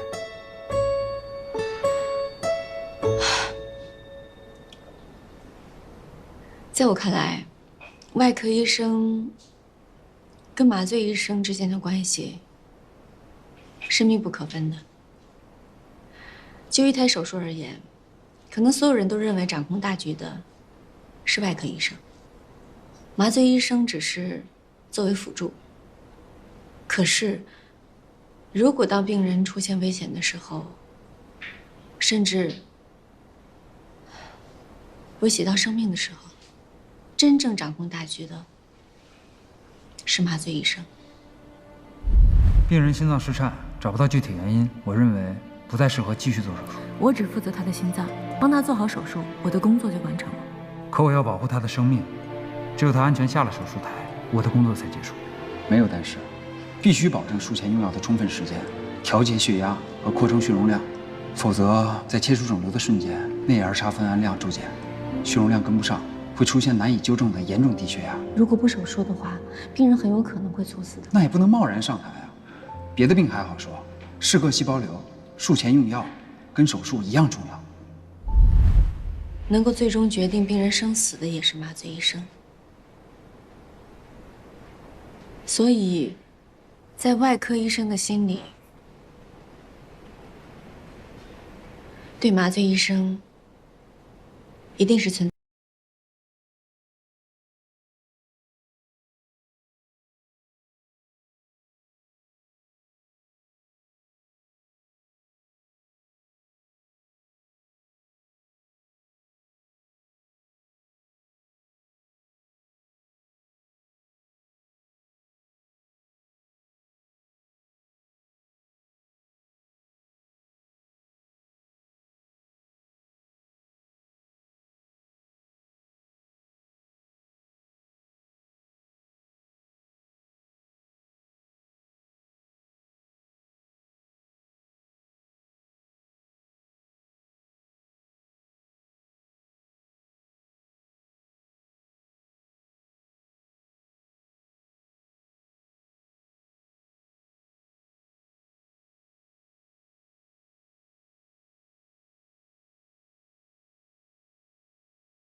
唐主任，不是说的挺好的吗？怎么不说了？我等一下还有手术，你们继续聊吧。哎，这会刚开始。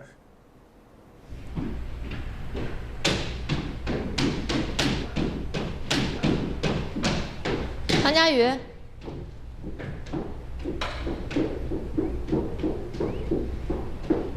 你没事吧？没事，挺好的。你是不是为叶一鸣出国进修的事情难过呀？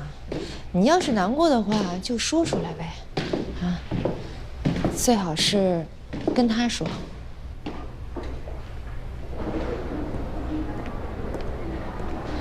那你不愿意说就算了。不过我倒是有一个事儿想跟你说。什么事儿？王海明好像要跟我求婚。啊？进来，王工，你有没有看见一个？哎，就是这个箱子。啊，你在这个箱子里面有没有看见一个这么大的？对，就是它。这是你的吗？我的呀。里面装的什么？戒指，戒指。你太粗心大意了，还好我帮你收好了。那我得谢谢你了。这是给谁的？那你怎么想的？我不知道。喂。好的，百莲，我马上到。病人有点状况，我得马上去。那，你得想清楚。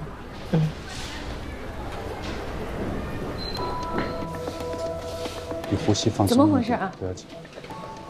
谭医生，谭医生，我看不清了，我什么都看不清了，谭医生。放松，主任来了。谭医生，刚才拍着广告，突然什么都看不见了，是不是主动脉出了问题啊？主任，应该是马凡综合症的眼部症状，可能是晶体脱位和视网膜剥脱。那你让眼科来会诊。行。放心吧，应该不是主动脉的问题啊。马凡综合症也会导致眼部有病变的，一会儿眼科医生来看一下就知道了。没事，再等会儿啊。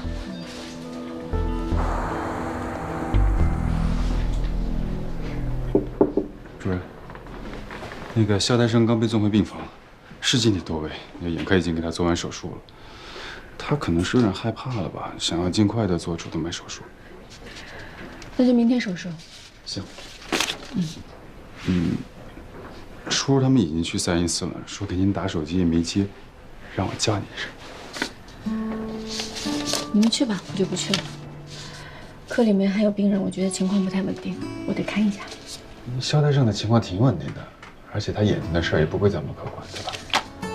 病人他是一个整体嘛，是吧？你总不能把眼睛给他刨掉吧？哦。你也早点回去休息吧，昨天加班了。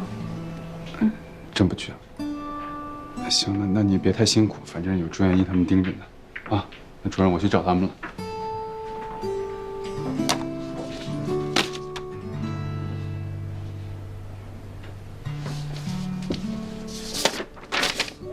哎呀，我记得上一次咱们能够凑这么多人，还是我过生日那一天。不过呢，今天咱们是替叶敏送别。哎，别演了，我一共就去1年，你呀就是想给大伙儿喝酒找一由头。哎，你别拆穿我行不行？大家老聚一块儿多开心呢。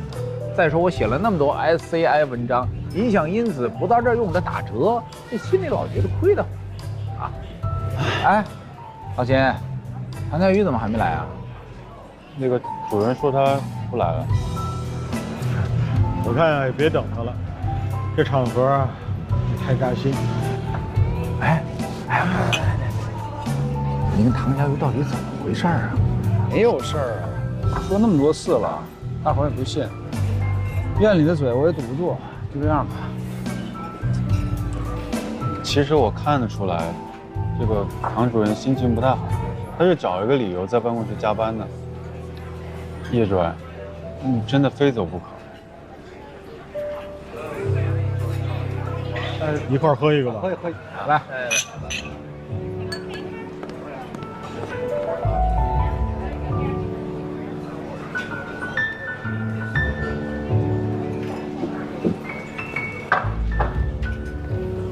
没得聊了你。今天我可不是在这里故意偶遇你啊，叶主任，我是约了普爱的李主任在这儿采访。还记仇呢？好久不见，罗护士，我是唐医生。怎么样，肖大生？现在感觉怎么样？好多了，没有像我那么慌了。明天一早就手术了，换人工血管，修复主动脉瓣。刚才护士来给你做术前宣教了吗？不能吃也不能喝。护士都跟我说了。那你今天好好休息，明天血压好控制。唐医生，我现在才意识到自己是一个病人。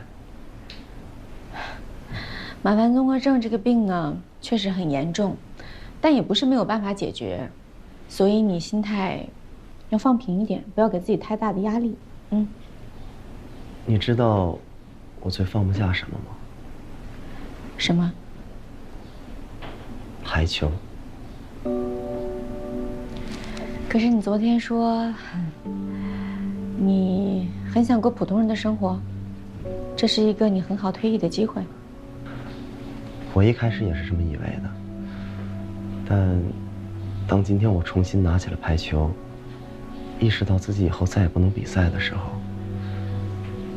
那一瞬间很痛苦，感觉周围都黑了，什么都不重要了。可能当一个人真正的意识到要失去了一项东西的时候，才知道它有多重要吧。有变化才有希望，要不然就只是一潭死水。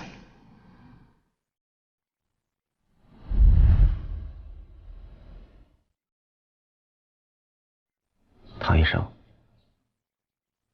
我真的好想再打一场比赛。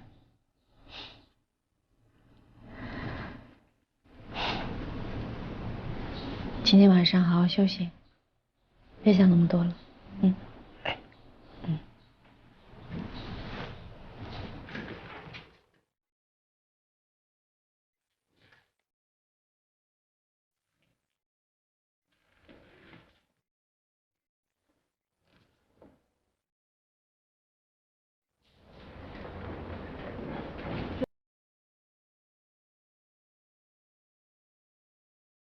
有问题给我打电话。好。我申请外派了。外派？去哪儿？日本，下个月就走。所以普外这个采访呢，就是我在国内最后一个工作。日本？那么远的地方你一个人？你这个语气真的跟我爸妈一模一样，有什么好担心的？哎，我还自学了日语呢。你听听。ようさん。はじめまして。私はさくらです。どうぞよろしくお願いします。可以呀。还行吧。你这是自学的？你想知道是什么意思吗？骂我？说真的呢？什么意思啊？我说，叶一鸣，你这个负心汉。怎么可能是负心汉？哎，没有。哎，其实就是自我介绍，就是也。你别想那么多了，没事。肖大生，我好多。唐医生。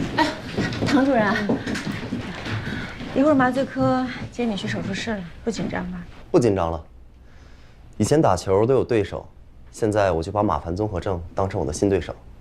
我相信，赢的一定会是我。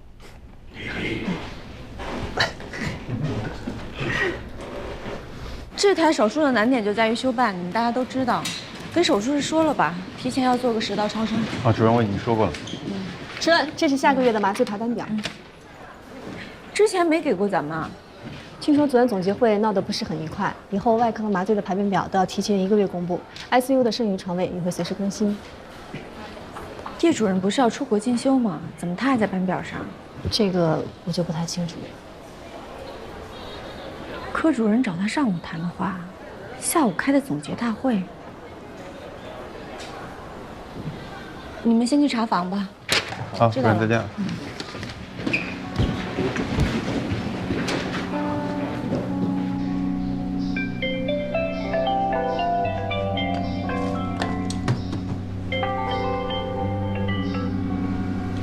陈佳宇，叶一鸣出国进修是假的，是吧？被你发现了。其实出国进修的事情是真的，但是叶一鸣老早就拒绝了，只是没告诉你而已。哎，我事先声明啊，这件事情不光是我知道，刘峰他也知道。我们之所以没告诉你呢，是，是怕你关键时刻迈不出那一步，所以我们想帮着你跟叶一鸣戳破这层窗户纸。你们真的很多余。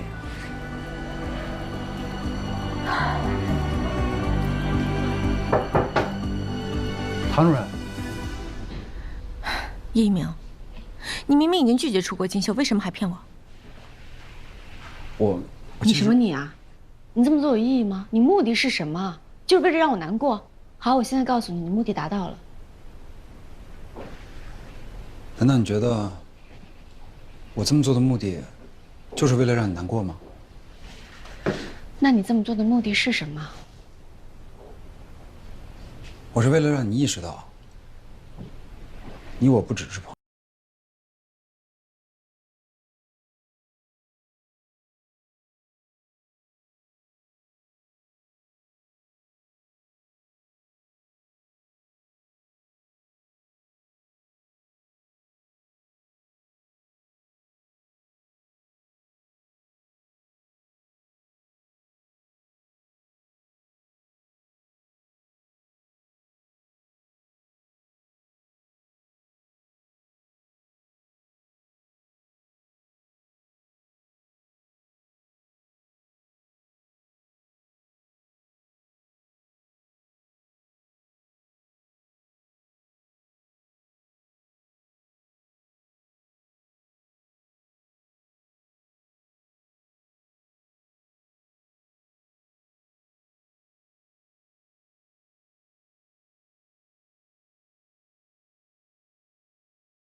我要马上上一台手术，要不然等我手术后再说。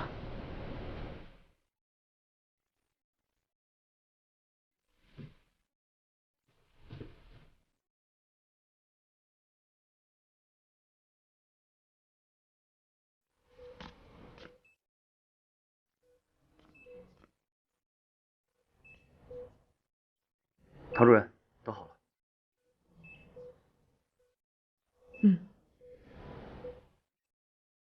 手术吧。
他们答应给我麻醉科主任的职务，可以按照我的想法打造一个全新的麻醉科室。什么时候的事儿？前2天，本来我是拒绝的，但是后来又想了想，我还是答应了他。好。是因为钱？如果是因为钱的事，安和医院是家公立医院，就算我想给你涨工资，我也不能给你瞎涨啊。我知道，不是因为钱。唐佳瑜，我就跟你说过吧，这个女人不靠谱，没心没肺，你就是不听。你看，哎，如果知道顾她回来会赔掉医院最好的麻醉医生，为了人工心脏，8成我还是得顾她回来。刘峰，你这是在挽留我吗？这当然是了。哎，我听说上海这家国际医院啊，跟普通的私立医院不太一样，它走的是国外医疗中心的路线，资源很扎实。我也听说了，人家给的是麻醉科主任的职位，是个人就会心动吗？可是叶主任调走了，咱们主任会伤心的吧？他们2个坏就坏在都想的太多了，但凡有一个是单细胞，这事儿早就成了呀。现在分开2地，我看完了。同志们，你们要做好精神准备啊！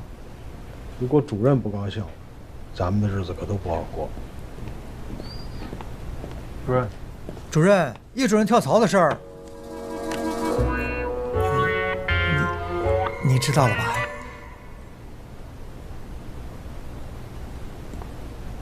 我知道啊。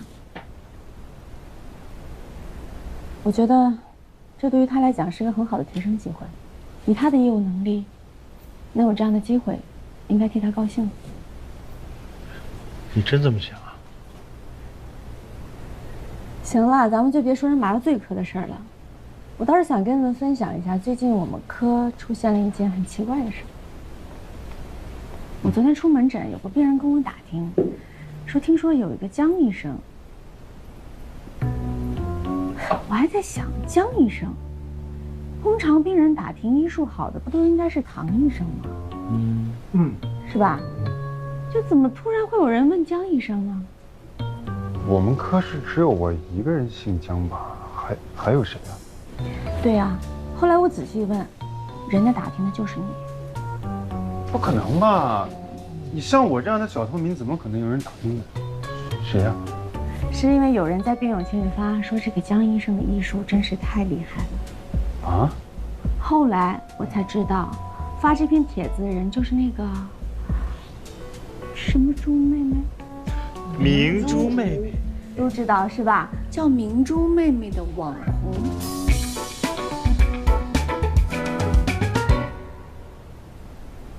啊，你们说的是那个徐明珠啊？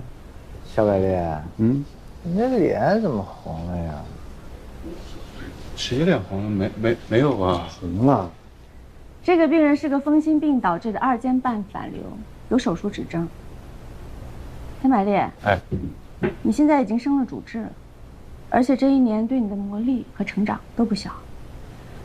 我考虑了一下，是时候帮你独立手术。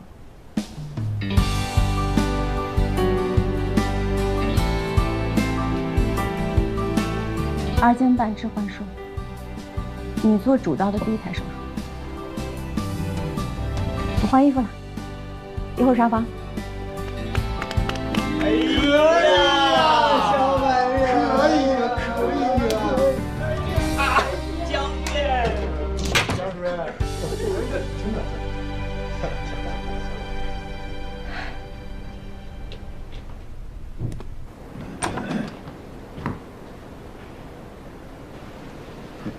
姐，你好好的辞什么职啊？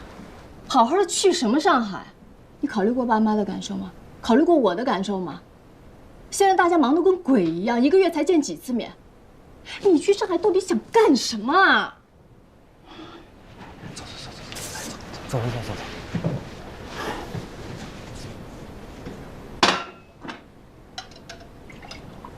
来，姐。少来。姐，哪有你说的那么夸张啊？从上海坐高铁到这儿就几个小时，我会经常回来的。啊？真的？真的呀。保证。我保证。行。光说不行，还得写下来，每个月至少回来一趟。那还有一些其他条款，签字吧。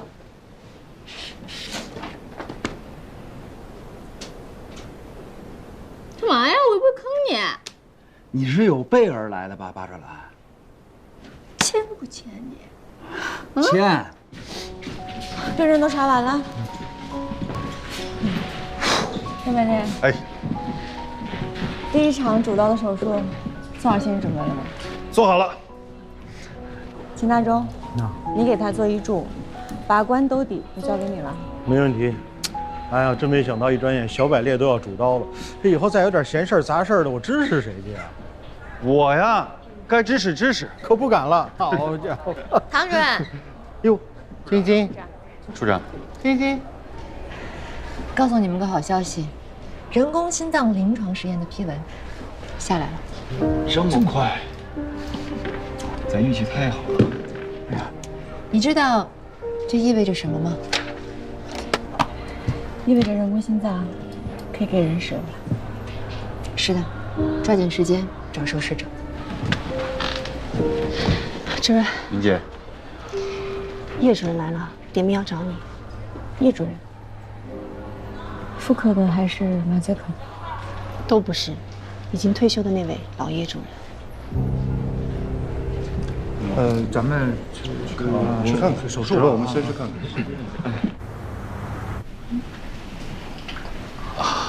孔主任，叶主任，老主任，那要不咱们先去把住院手续办了？那你跟我来。孔主任，您先请。走。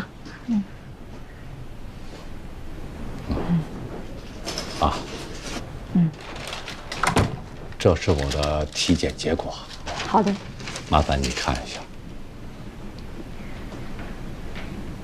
我有帕金森，做过脑深部电刺激术，手抖的没有以前那么厉害了，但是走路呢还是不太行。既往体健，就是10几年以前呢，因为感冒，拖延成了心内膜炎，2尖瓣换过1次生物瓣，最近有点胸闷和气短。您这个 CT 的检查报告，我看您换的生物瓣已经钙化了，而且已经导致关闭不全，现在已经影响到主动脉瓣，主动脉瓣也关闭不全了。所以您来心外是为了这个？是啊。那您觉得需要手术吗？我认为还需要进一步的检查，但的确是需要手术的，因为您的情况比较特殊，您有帕金森，之前又开过胸，您的手术方案需要非常的谨慎。您之前的瓣是谁给您换的？咱们心脏中心的老主任。那您这次来是想让我给您手术？没错。我听说唐主任你手术技术高超以外，我还有点好奇。您好奇什么？我就是好奇，究竟是什么人这么有魅力的，把我的儿子迷得可以辞职跑到上海。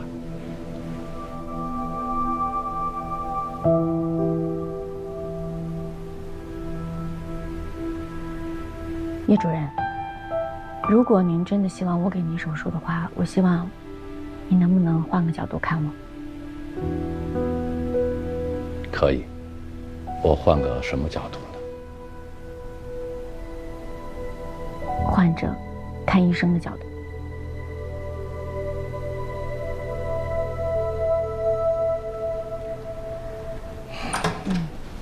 爸，怎么回事啊？我听到妈电话才知道你来了。啊，唐主任，没事儿，啊，你妈去办住院手续了。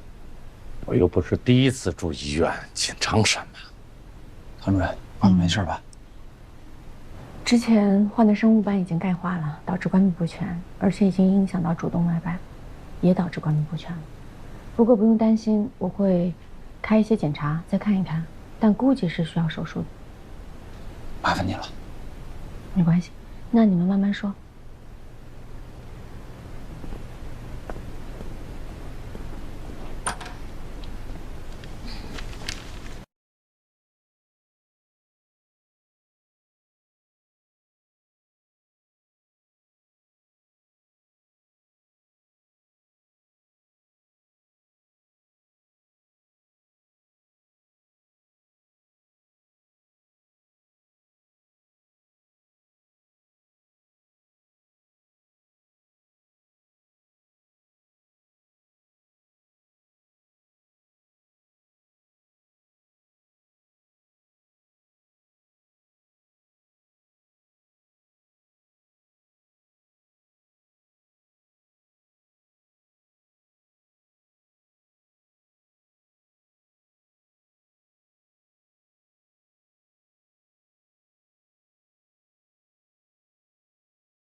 你这病啊，我早就说了，不要瞒着2个孩子，你非要瞒着，害得我也落埋怨。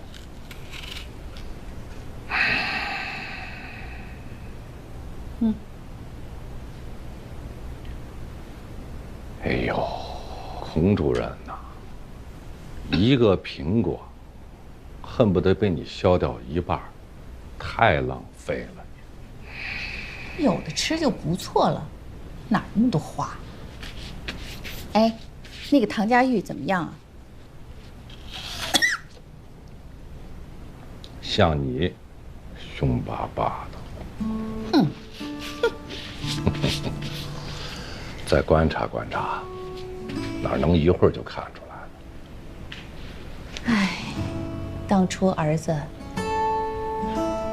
要是和那个黎英成了就好了，说不定现在都谈婚论嫁了，也不至于非得让他跑到上海去。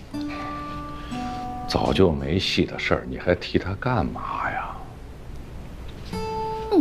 我说孔主任，你不会忘了我找唐佳瑜做手术的真正原因吧？当然忘不了啊，你不就是为了让他留住儿子吗？也不知道你当年在这个眼科怎么混上去的，这老不忘记这个大方向。江百雷运气真好，这么快就独立放手术了。哎，我说陈，宋主任什么时候给你放啊？宋主任心里头啊，压根儿就没我。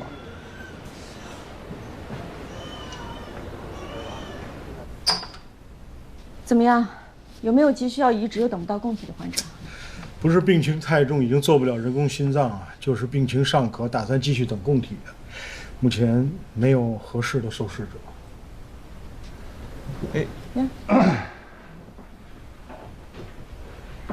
那个占用大家几分钟时间啊，我要跟大家宣布个事儿，我准备和吴护士长，我俩准备结婚了。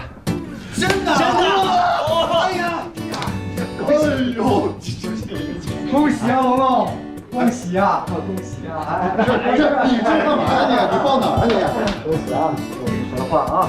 哎呀，真好真好，护士长，这一朵鲜花终于插在了龙脊上，龙脊，而且以后改称呼了，得叫弟妹了啊！我也叫嫂子，嫂子。龙龙啊，恭喜你加入我们幸福的行列。我找到组织了，组织很温暖的。龙向东，以后你可得对敏敏好啊，要不然整个中心的人都饶不了你。主任你放心，我一定对他特别好。哎，不过你们今天这状态有点不对啊！我说完以后，你们不应该是惊讶吗？你们。其实我上个月在停车场的时候就看见你们俩啊，那回我也在旁边。哦，有一回，大概是3个月前吧，俩人在休息室。休息室？这说呀！这种嘛，你这才3个月前，我半年前就知道了。我是说要低调点吧。不过就算再怎么低调，也逃不过你们这帮人的眼睛。是啊，心外医生嘛。这帮子人平时八卦的很，没什么逃得过他们的眼睛。但你相信我，主任一定能知道，是吧，主任？我知道。啊？每天敏敏不都是把牛奶放你办公桌上吗？放了好几个月了。哦。那你们什么时候办婚礼啊？对。下个月，这不请柬刚做好吗？今天就是来给大家送请柬的，给大家送请柬。请柬都来了，这个红包准备收到请柬就得拿红包。哎呀，红包是另说另讲的事儿啊。小百列，到时候来当伴郎啊。没问题啊。哎呀，好了，总算弄完了，我现在看着舒服多了，心里。谢谢啊。那我回科室了。你等一下，我有个惊喜给你。哎，你要给我的东西，你想清楚了吗？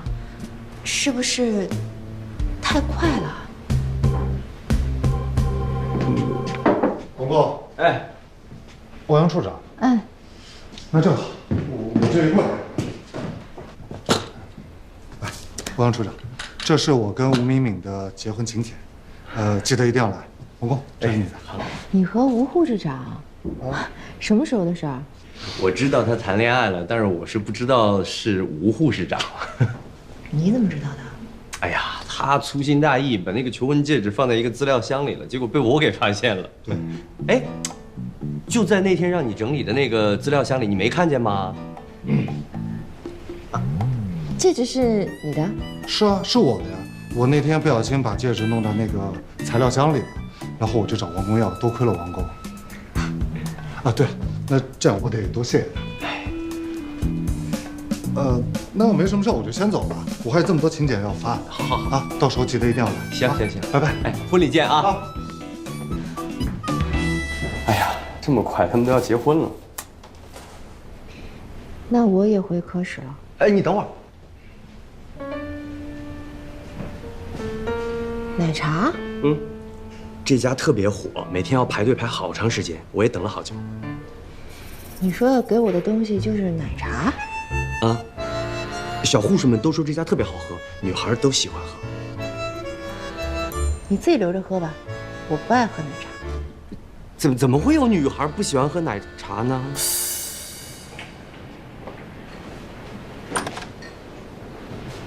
孔主任、叶主任，检查报告我都看过了。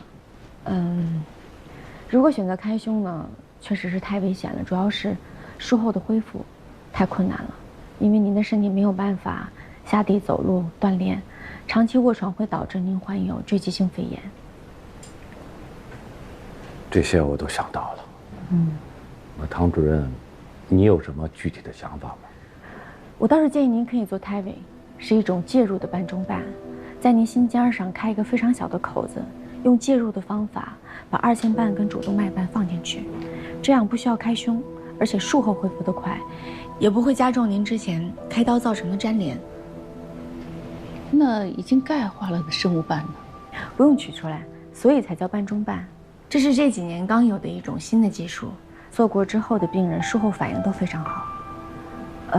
不着急，你们可以好好想一想，再做决定。不用考虑了，就按照你说的方案来吧。我这个人呢，相信数据。是什么数据？我看了唐医生来安河近1年来的手术治愈率非常高，除非去找人外的朱伟宁或者顾英雄，不然，你就是我最好的选择。那二位还有其他的问题吗？没有的话，我就这个有关于叶一鸣要去上海的事情，你怎么看？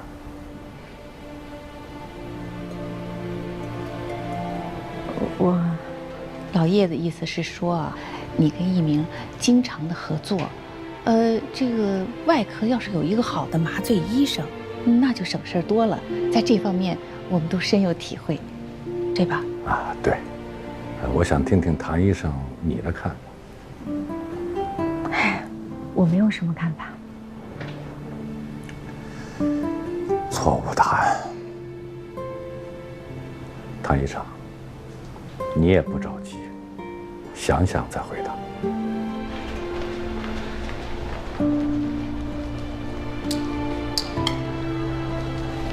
哎，主任，主任，受试者找到了。不是，我问你找到了没有？反正消息都发布出去了，我的那些同事啊、同学呀、院内院外的，他们都知道了。有消息肯定马上就告诉我。批文没下来的时候，急着用人工心脏的患者一茬一茬的。现在批文下来了，有没有患者？没事，好事多磨，肯定会找到的。不去了，有事。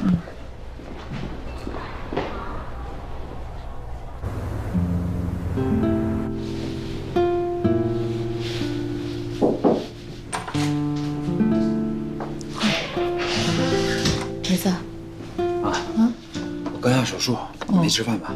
还没呢，等会儿吧。让你爸多睡会儿。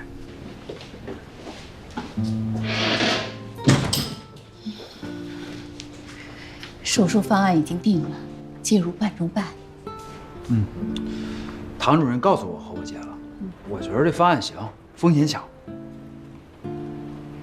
儿子，那妈妈有话就直说了。你非要去上海，是不是为了那个唐主任？谁告诉你的？妈，你别听我姐胡说，我去哪儿啊和别人没关系。我呀，就是觉得这个国际医院是一个好机会。郝烈，宋主任。你要主刀了，在这练习，缝得怎么样？宋主任，要不您帮我瞧瞧吧？针尖排列均匀，缝的也漂亮。不过，这是猪心，在病人心脏上缝，那感觉是不一样的。我这心里啊，其实还真的挺紧张的。就是病人越信任我，我就越怕自己做不好。你说我以前天天盼着做主刀，现在真做了主刀了，心里就是七上八下的，也不知道为什么。第一次主刀，心里不忐忑，那才是剑了。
我给你带了饭，你最喜欢那家餐厅的，你弄出来吧。我没有胃口吃。怎么了？你今天在医院的时候就就不高兴了，是怎么了？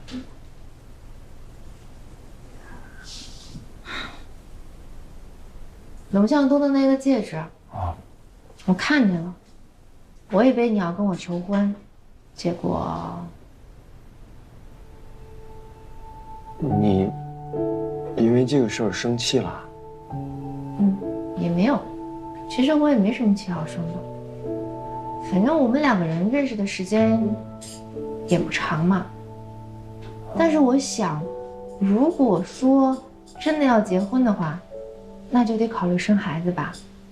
我是一个高龄产妇，恢复期又慢，那将来我的工作怎么办呀？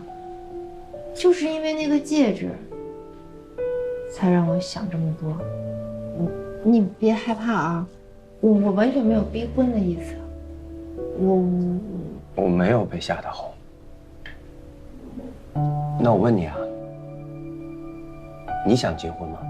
我恋爱还没谈够呢。那这样，我们既然想谈恋爱，我们就先谈恋爱。现在先不考虑结婚的问题，我们按照自己的节奏来，好吗？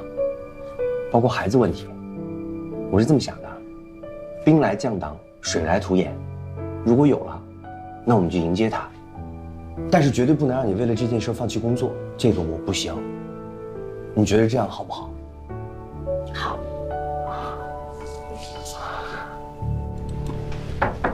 进。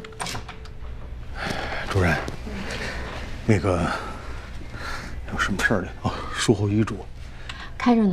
病人现在情况怎么样？挺稳定的，进 ICU 了。哎呦，今天这台手术真够惊险的，这血流的哗哗的。这台应该是这个月出血出的最多吧？还好止住了。看后半夜怎么样吧，千万别2次开胸。今天晚上你不走吧？我肯定得留下，我今天就睡值班室了。哎，刚才那个有个护士说老叶主任要找你，说让你去趟病房。知道了。啊，那我等你接你的遗嘱啊。好。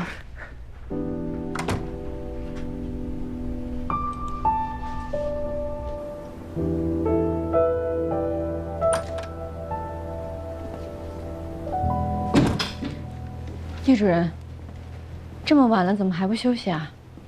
我看一下这个办中办的资料，毕竟明天要动手术了嘛。要做这个手术的人是我，您是病人，需要好好休息。小唐啊，之前我说话有些地方不太礼貌，你别往心里去啊。其实我想求你办一件事。叶主任，您别这么说，有什么话您就直说。一鸣，他喜欢你，你也喜欢他，对吗？我跟他妈呢，都想求你劝劝他留下来。毕竟，一鸣是在安和长大的，这儿才是他的家。我们该说的都说了，恐怕现在唯一能够劝他留下来的人是你。你看，能不能帮我们这个忙？叶主任，这个忙我帮不了。为什么？你不喜欢他吗？我喜欢他，但是我更了解他。就好像1年前我选择回国，来到安和医院。当然，除了当时感情跟家庭的原因之外，更重要的一点是因为刘峰承诺我，让我做心脏中心的主任。这对我的诱惑力真的非常大。从前我只是一个外科医生，做很多事情都有局限性。但是，做了心脏中心主任那一天开始，就不一样了。我可以用我自己的想法，完全打造一个自己想要的科室的样子，还有一个大型的心脏中心。我相信，这个动力和这个诱惑力，只有我自己知道。现在叶一鸣面对的跟我是一样的情况。我希望他能够做他自己喜欢的事情，也希望他能去任何他想去的地方，不受任何的牵绊、阻碍。所以真的很抱歉，这个忙我帮不了你。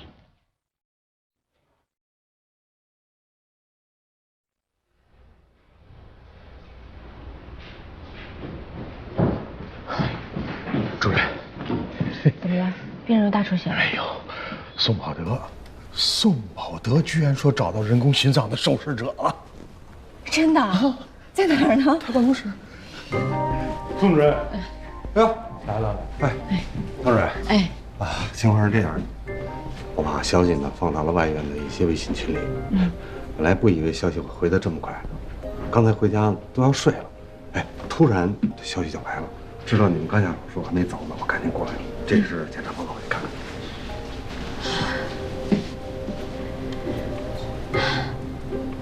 扩张性心肌病，左心增大，中度肺动脉高压，射血分数15%。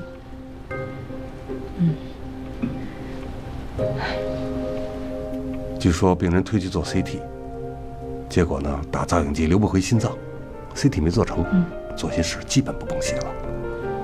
他这种情况如果没有供体的话，生命期会很短，所以特别适合做人工心脏。谢谢你，宋主任。不客气。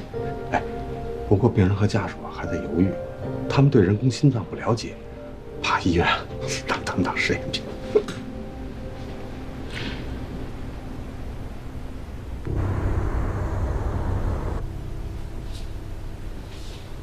爸，在里面别害怕啊，我们都在外面等你。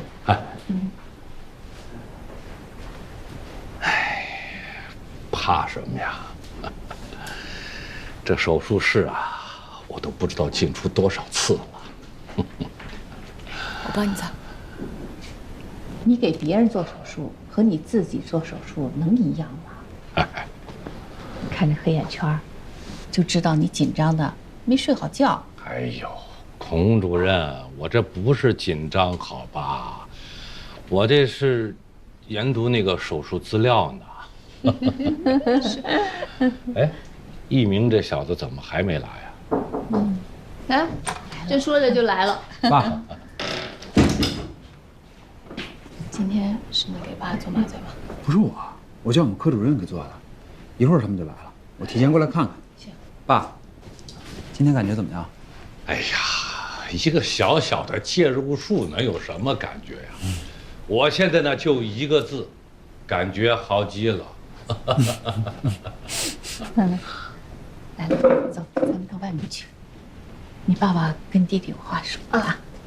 行。哎，儿子，来坐。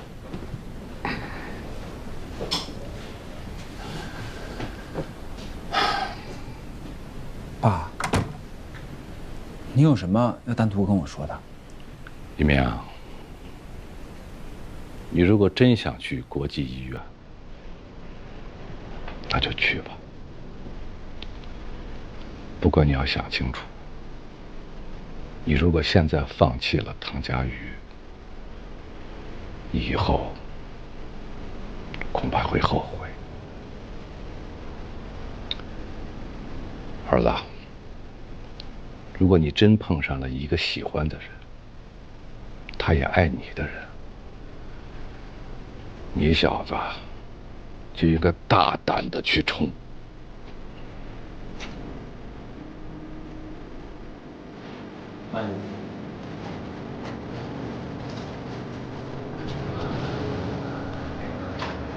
现在病人的情况，肺动脉高压还是很严重的，所以手术台上让请大钟处理一下。放心去去吧。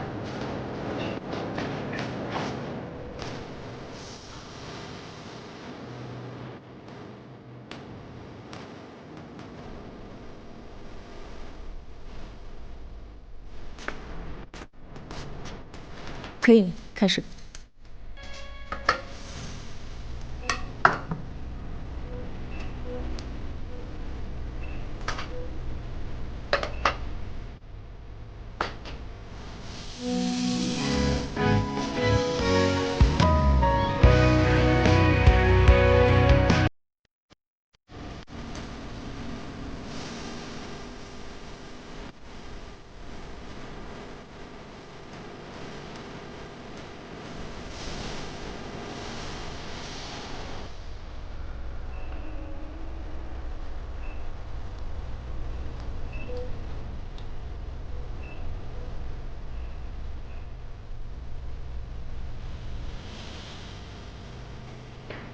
事，嗯，不会有事。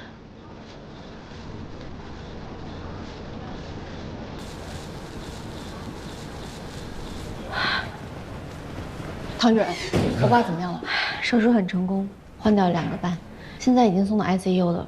如果顺利的话，明天应该可以转回正常病房，放心吧。谢谢你啊，唐主任。别客气。看吧，没事。姐，你先陪着马，我去 ICU 看一眼，有什么事儿立刻告诉你吧。好的。佳宇。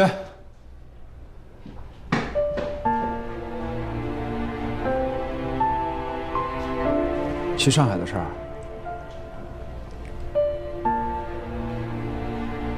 如果是你叫着我就留下来。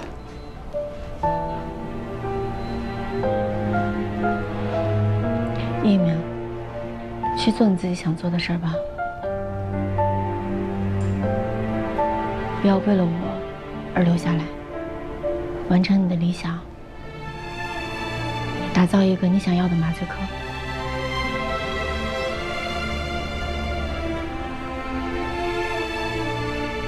加油！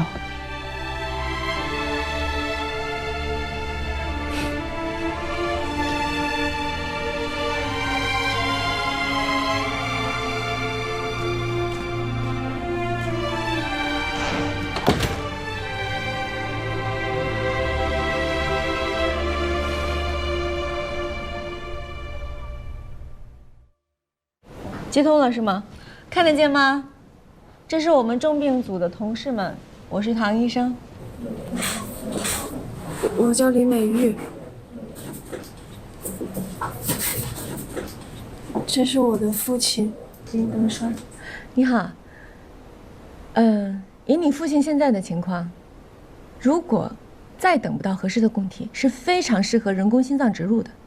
听说你们对人工心脏的情况不太了解，所以今天我在这儿跟你们详细的讲解一下，等你了解之后再做决定，可以吗？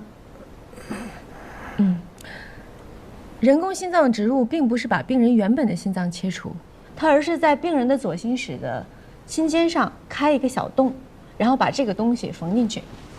好的，就是它。人工心脏的本质呢是一个机械泵。手术会用一根人造血管连接机械泵和主动脉，植入体内的机械泵通过一根绝缘线与体外的控制器连线，绝缘线要从病人的体内穿出来，而控制器呢需要装电池，所以植入人工心脏的病人必须随身要带一个包，包里装的就是控制器和电池。控制器可以同时装2块电池，使用中如果电池没有电了，备用电池会自动的启动。其实人工心脏在国外已经有近20年的使用历史了，有的患者因为没有带电池去世了，也有的患者电池包被歹徒抢走了，险些丧命。而体内穿出的电线，日常的护理是非常艰巨的，你要防止它感染和电线扭断等等。我们的护士长，你好，我们护士长接受过护理人工心脏患者的全面的培训，会在患者出院之前对患者以及家属进行培训，教你们怎么样应对这些问题，所以你不用担心。我刚才说了这么多，你大概非常好奇人工心脏具体是怎么工作的，现在我们就用动画的形式给你演示一下，好吧？周达，人工心脏是代替病人的左心室，把心脏里的血抽出来，泵入主动脉，用这种方式呢维持病人的生命，同时让左心室得到休息。装上人工心脏之后，病人就有一定的时间，有机会继续等待移植供体心脏的出现。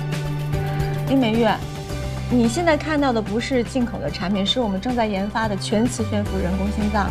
因为临床实验期间，所以人工心脏的费用可以由医院来承担，但是手术费跟住院费需要患者自己来支付，大概的费用应该在20到40万不等。这不是一笔很小的数目。我刚刚讲的以上所有就是对人工心脏的介绍，你还有什么问题吗？唐医生，我就只有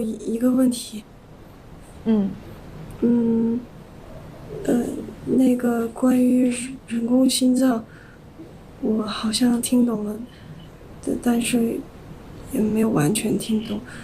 就是我们这边的医生说我爸快不行了，我就想问您一个问题：您能治好我爸爸吗？我真的不能失去他，你可以救救他吗？求求你了，求求你了！我可以救他。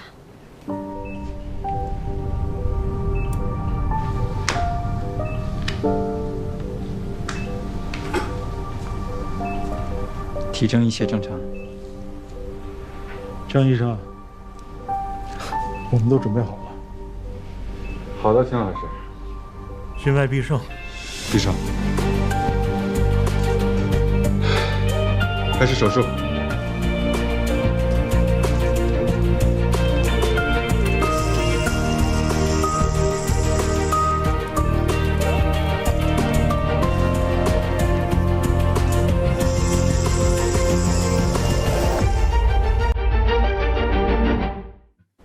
心脏，同学们都上过解剖课，肯定对它不陌生了。心脏在人体内的地位，就像珠穆朗玛峰一样，被认为高不可攀。有人说，心脏不光是一个器官，更是人类灵魂的居所。这当然只是一种浪漫的表述。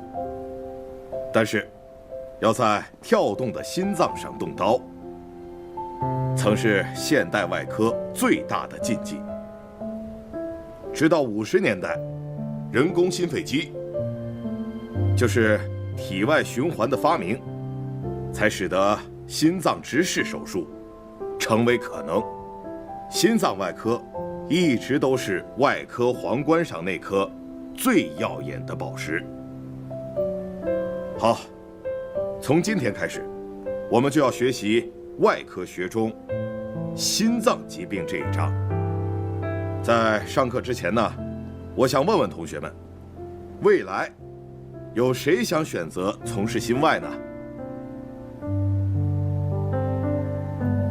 好，还有位女生啊，请问你叫什么名字啊？我叫唐佳瑜。唐佳瑜，你要知道啊，心外对医生的体力要求是很高的，艰苦和复杂的程度超乎想象。男生做来都很吃力，女生如果做这行啊，恐怕要放弃很多东西，失去很多东西，还要永远面对挑战。即便是这样，你也愿意选择心外吗？我愿意。我愿意这3个字的分量，做一名心外科医生的艰辛与喜悦，直到20年后，他仍在一点一滴地体验着。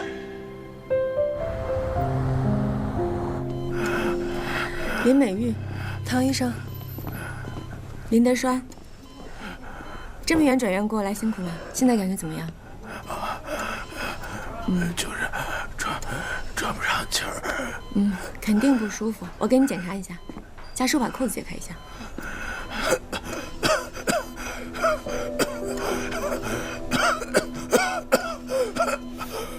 转过来。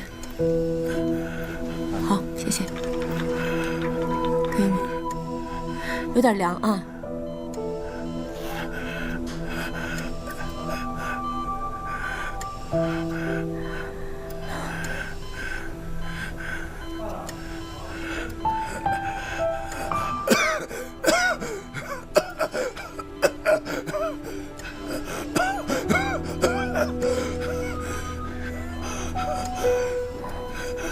给你。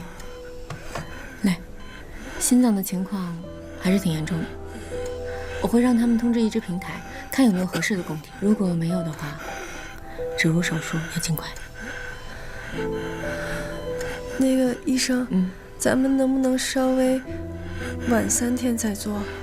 因为我爸他想就再见我第一面。现在情况是这样的，多等一天，这个风险就会增加一天。你弟弟在哪儿啊？他过来需要那么久？哎呀，秦大洲，你笑什么呢？哎呀，我在笑啊，造化弄人。你说说，咱们好不容易找到一这么合适的受试者，可人家偏要等在非洲工作的儿子回国之后才肯动手术。非洲啊，非洲，你咋戏那么多呢？人家儿子是在非洲修铁路，知道老爹要手术，人家已经在回来的路上了。所以说呀，咱们什么都想到了，就是没想到啊，人家有个儿子在非洲，这手术还得下周再做吧。下周就下周吧，至少现在病人在医院，有什么紧急突发的情况，我们也方便抢救。对了，跟王汉明手底下的人说，明天拿1套人工心脏来，存到手术室。今天周几啊？周五。周五，龙向东。啊？明天周6，你一定帮我盯紧了林德栓的生命体征。啊？我呀？有问题吗？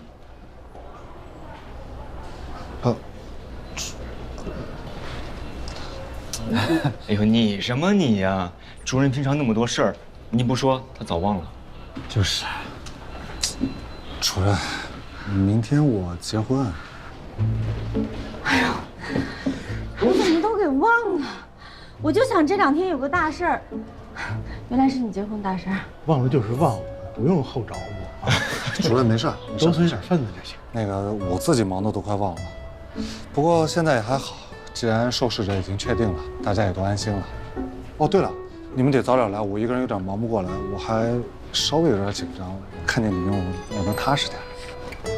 好。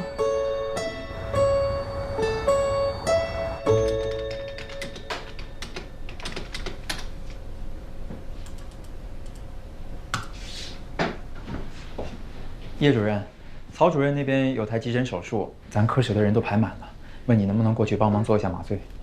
啊，行，排我吧。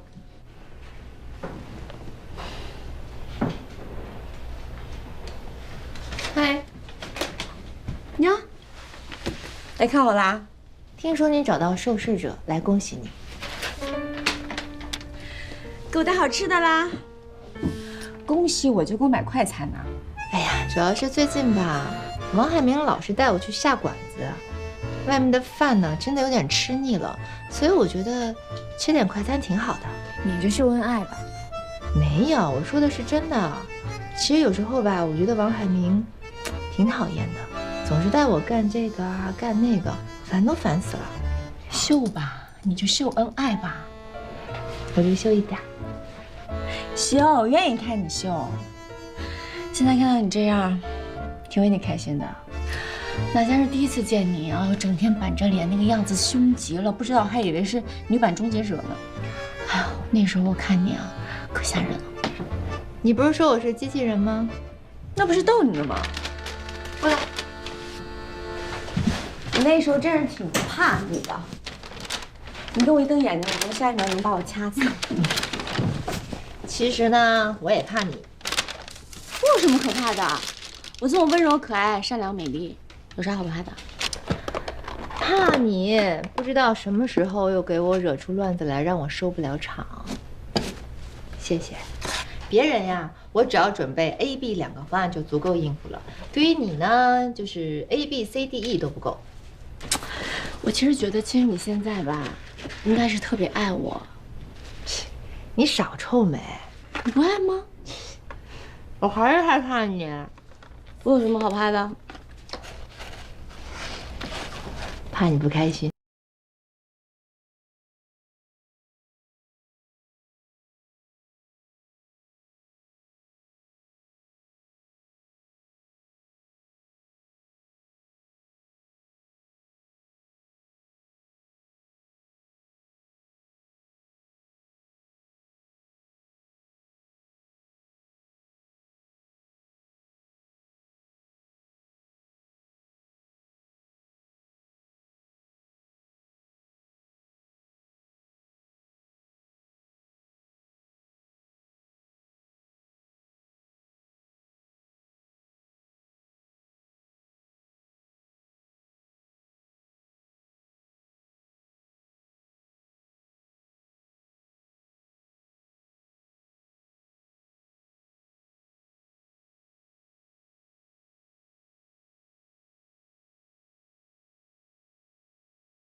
给我插着。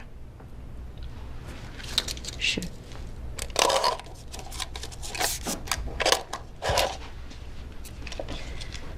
你妹妹现在怎么样了？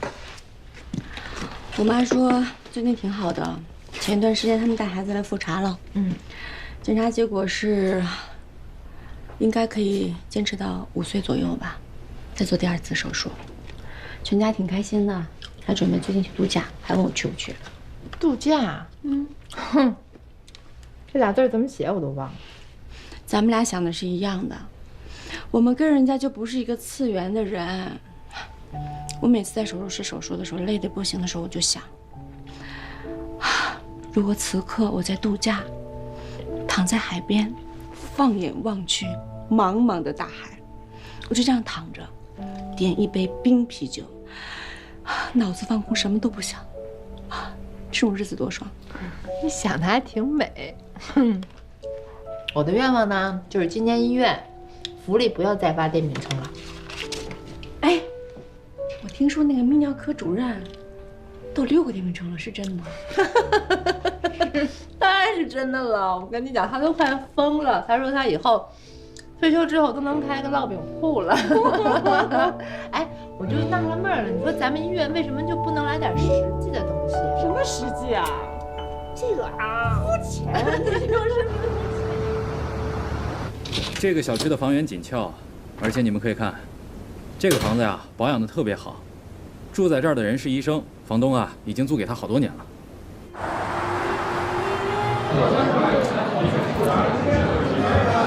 主任，太漂亮了吧，女王啊，在这儿，上座。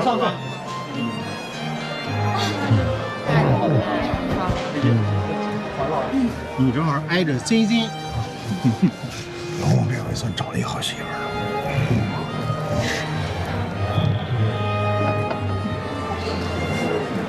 这是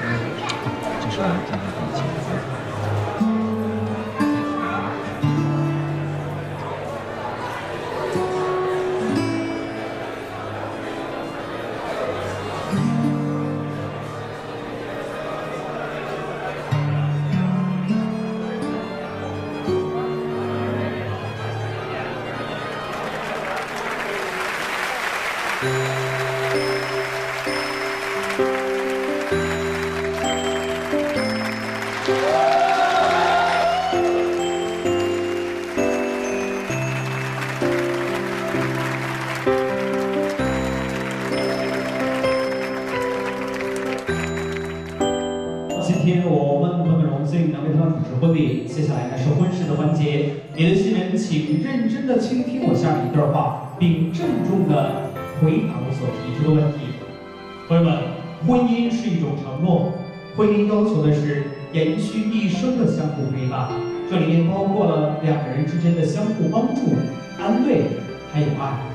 好的，孙东，未来的人生旅途中有可能经历风风雨雨，你是否能够做到像他的爸爸妈妈那样，永远的爱他、关心他、保护他，用你全部的爱给他创造一个美好的明天？尊敬的孙导，你能够做到吗？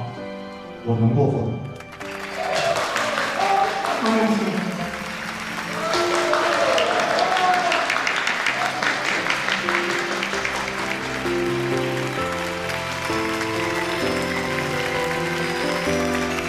孙东，带领咱们所有的自己深深的拥抱你心中的太阳吧。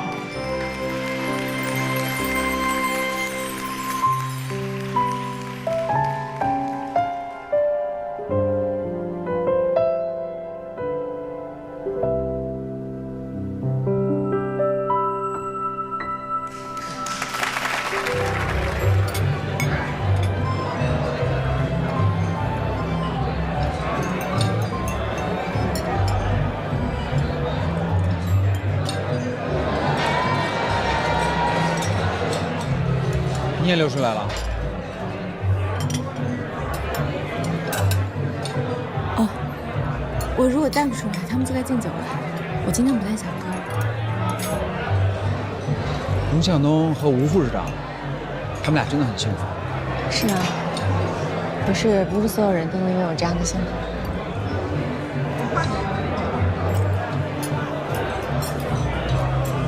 哦，对了，你的房东我看把你的房子挂牌出租了。那你到上海住哪？国际医院有宿舍，我先住下来看看，如果不行的话，我再出去找房子。你呢？最近有什么打算？我就跟从前一样啊，每天做手术，忙不完的工作，就是平平淡淡吧。我以前觉得这样就挺幸福的。那现在呢？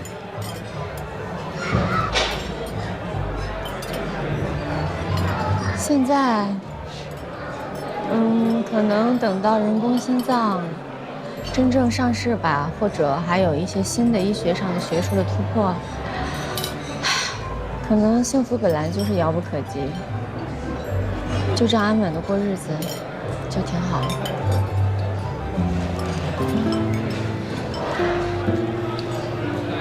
我不相信你真是这么想的。为什么？因为是你啊，安安稳稳的过日子，对你来说远远不够。就像你做外科医生一样，一般的你是不想做的，你要做就做最优秀、最好的那个。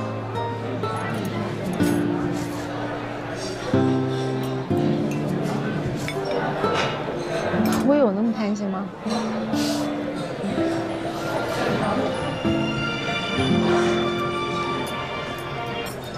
喂，宋主任。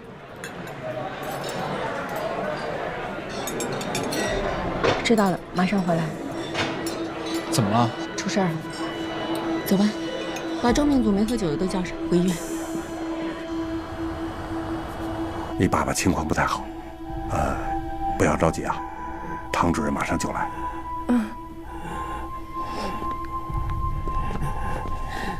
哎，宋主任。哦，唐主任。病人心衰加重了。知道了，辛苦了。啊，不客气。梅云。唐主任，您快看看我爸呀！你父亲现在的情况很严重，心脏随时可能会停。心脏停是不行了吗？对。主任，刚查询过移植平台了，还是没有相匹配的供体。知道了。现在的情况是你父亲需要尽快手术，但是移植平台没有合适的供体，所以现在我们只剩下最后一条路。美玉，唐主任，我把我爸交给你了，求求你救救他。放心，我会尽全力。唐主任，这是阿赫第一台国产四全福人工心脏的植入手术，您对手术的成功有几分把握？仁外医院的人工心脏也已经进入了临床实验。仁外医院的顾主任这样描述你，我原话转述啊，您是他见过医术数一数二的。不好意思，我还要手术。唐主任。喂，顾主任。唐主任，我正准备做仁外首例国产人工心脏植入手术，我觉得有必要告诉你一声。巧了，我也是，我现在正往手术室走呢。您的病人是？消防员。至少2年前是吧？从火海里救人的那种男子汉，浑身肌肉，可现在瘦得像一把柴火，连下床都费劲。重度心衰是对病人最大的折磨。你的病人呢？我的病人是个果农，家里住砂糖局的，听说味道非常好，家里有1儿1女，他们说宁愿倾家荡产也要救他们的爸爸。顾主任，真的非常感谢您。是您和国内这些同僚坚持10几年的奋斗和努力，我才有今天的成功。可以说我是站在巨人的肩膀上，所以非常感谢您。救治病人是医生的天职，病人把心脏交到我们手里，我们为了病人还有什么不能做的？这句话，薛老也说过。祝你手术一切顺利。彼此彼此。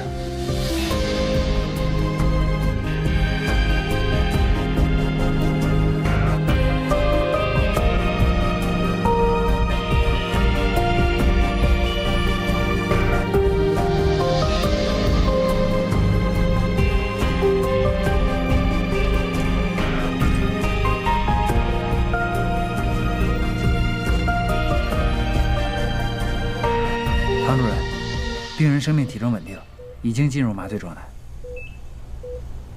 人工心脏临床实验第一例人体植入手术，现在开始。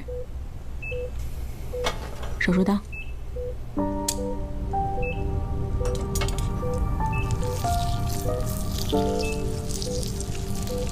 电锯。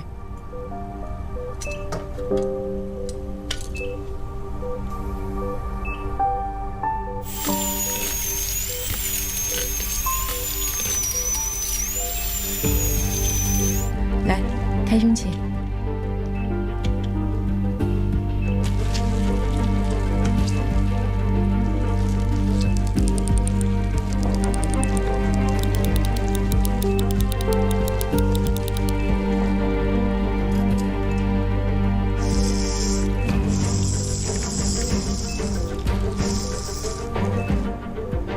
可以对接管道，开体外循环，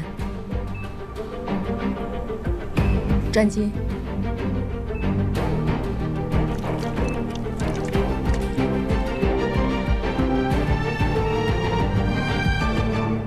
体外循环建立完毕，针池。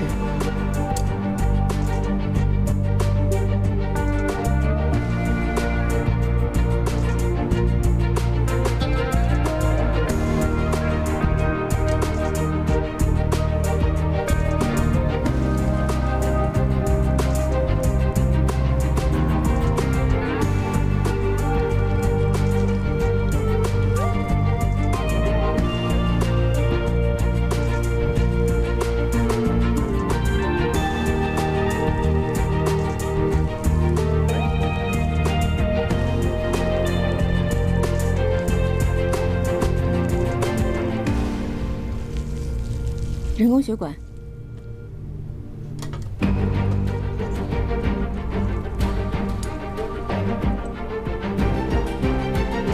准备人工心脏。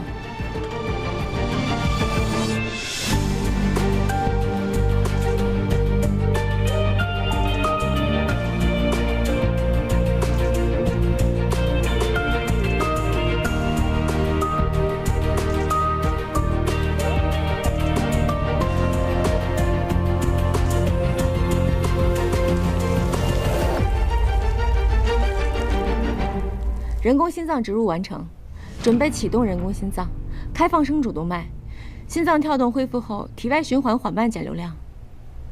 主任，这才是手术最难的部分。对，在开启人工心脏的同时，体外循环需要缓慢地减缓它的流量，一升一降，此消彼长。叶主任，帮我时刻盯紧病人的生命体征。明白。周达。开启人工心脏，开机。人工心脏转速调到1000，体外循环逐渐减流量。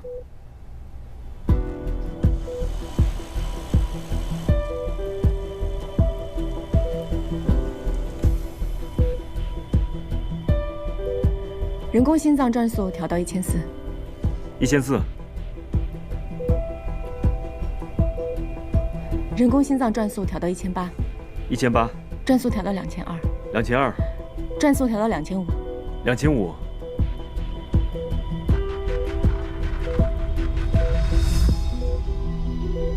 人工心脏转速调到2600。2600。关闭。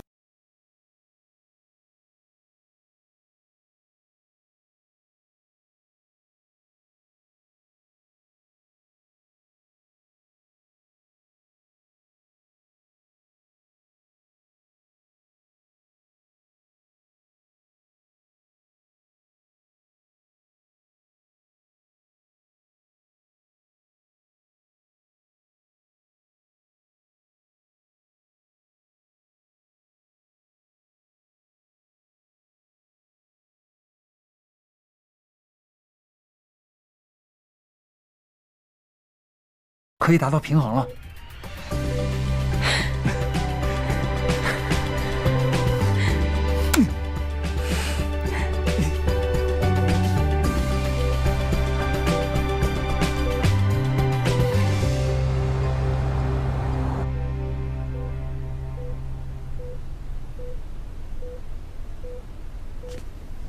情况差不多了，你们赶紧回去吧，今天我守在这儿就行了。主任，你消耗够大的了，要不我留下来吧？哎，廖主任，你这有点喧宾夺主了。ICU 一向都是我负责的，你也回吧。今天晚上你们两个都别争了。你们两个对人工心脏的经验都不够，他左心衰这么多年，突然恢复功能很容易导致左心过度做功，右心跟不上，反而会导致右心恶化，甚至出现失产。哦，这就是叶主任手术室提醒的，说这个左心抽得太猛了，现在虽然平衡了，也可能出现其他的状况。对，晚上还得监控人工心脏的各种情况，还得调试。老周，你回家吧，你闺女在家等你呢。哎，主任，我在值班室睡，有什么事给我打电话。好，走吧。嗯，那我们走了。嗯，走吧。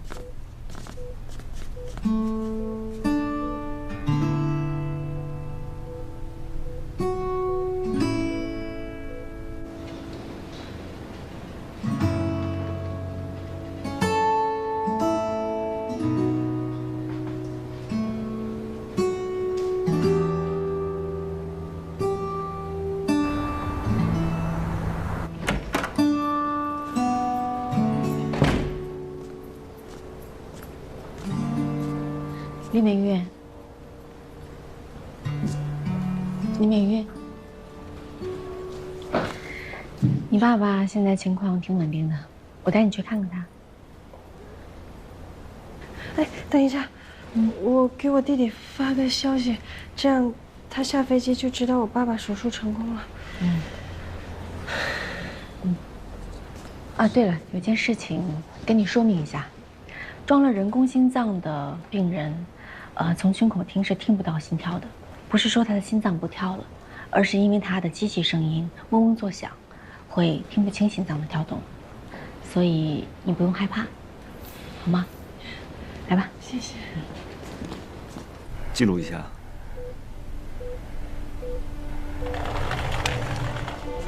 主任。过来看看吧。爸，你感觉怎么样？情况还可以。美玉，我能喘上气儿来了，手脚暖和了。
副教唐佳瑜。喂，刘峰，明天开新闻发布会，没有必要这么着急吧？仁外医院都开了，我们也不能落后。明天就这么定了。佳玉，叶主任，林德川情况怎么样了？唉，调了一次流量，右心还在适应当中。这2天还是要在 ICU 观察一下，等情况稳定了才能转回正常轮滑。今天还破了一次例，林美玉还进去看了一下爸爸。嗯，见着亲人，见着亲人好啊，能让患者更有动力，恢复得更好。哎呀，刘峰真是沉不住气，明天就要开发布会了。明天啊，那也不知道来得及来不及。我明天就要去上海，下午的票。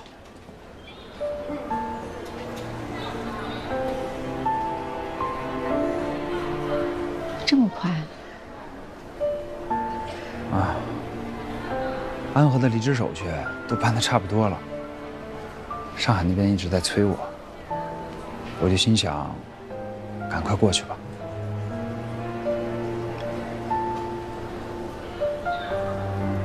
谢谢你，让我参与了人工心脏的手术，让我在安和最后一台手术这么有意义。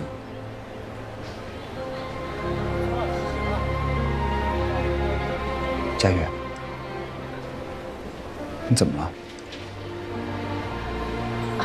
没什么。那祝你一路平安，一切顺利，照顾好自己。你也是，保重。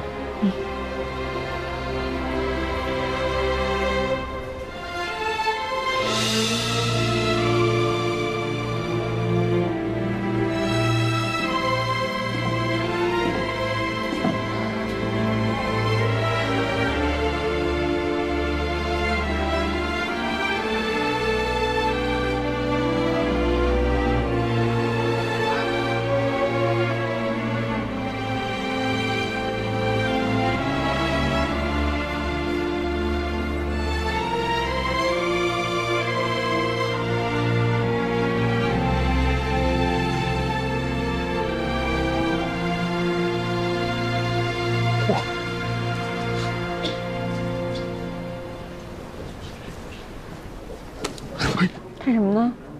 吓死我！听说这个叶一鸣要去上海了，我知道。你就没想着要拦一下？我说句话，你别不爱听啊。咱都这岁数了，不是说了吗？别不爱听，但是咱依然美丽啊。咱好不容易碰上一个稍微有点心动的，咱还不把握住这机会？别等着将来吃后悔药。就你知道的多。反正我是这么想的，你琢磨琢磨啊。词儿背的怎么样啊？谁的词？唐主任。哎，刘燕，医院发布会，你来主持吧。我主持啊？别忘了词儿啊，我先下去了。哎，你不是为这发布会都准备半年了吗？是啊，之前不是因为想竞选院长吗？不过现在我可能不竞选院长了。啊？不竞选为什么？当了院长，工作可能会更忙了。那我家里怎么办？佳悦，如果要在仕途和家庭选一样，我选家庭。都这个年纪了，连宋宝德都能释然，踏踏实实去弄那个先心病基金，我有什么放不下的呢？一会儿医院部分你来说，好好说，给我们安和长长脸。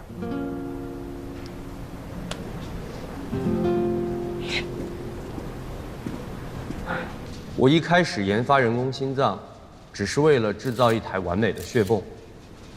但当我跟安和医院的医生接触之后，我才知道全国有近1000万的心衰患者，由于移植供体短缺，每年能够接受心脏移植手术的人只有400人。想要成为这400个人当中的幸运儿是非常非常困难的一件事儿。现在。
正常的生活。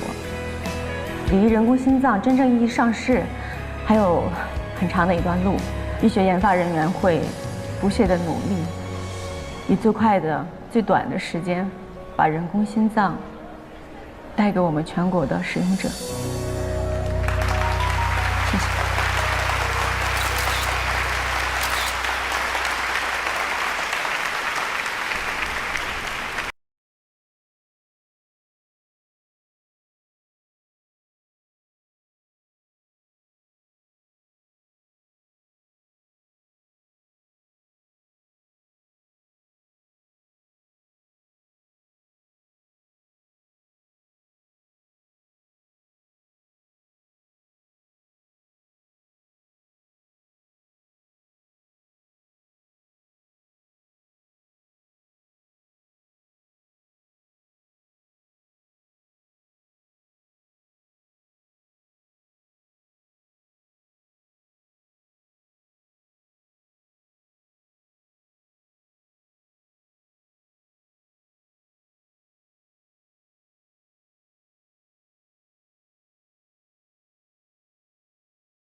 喂，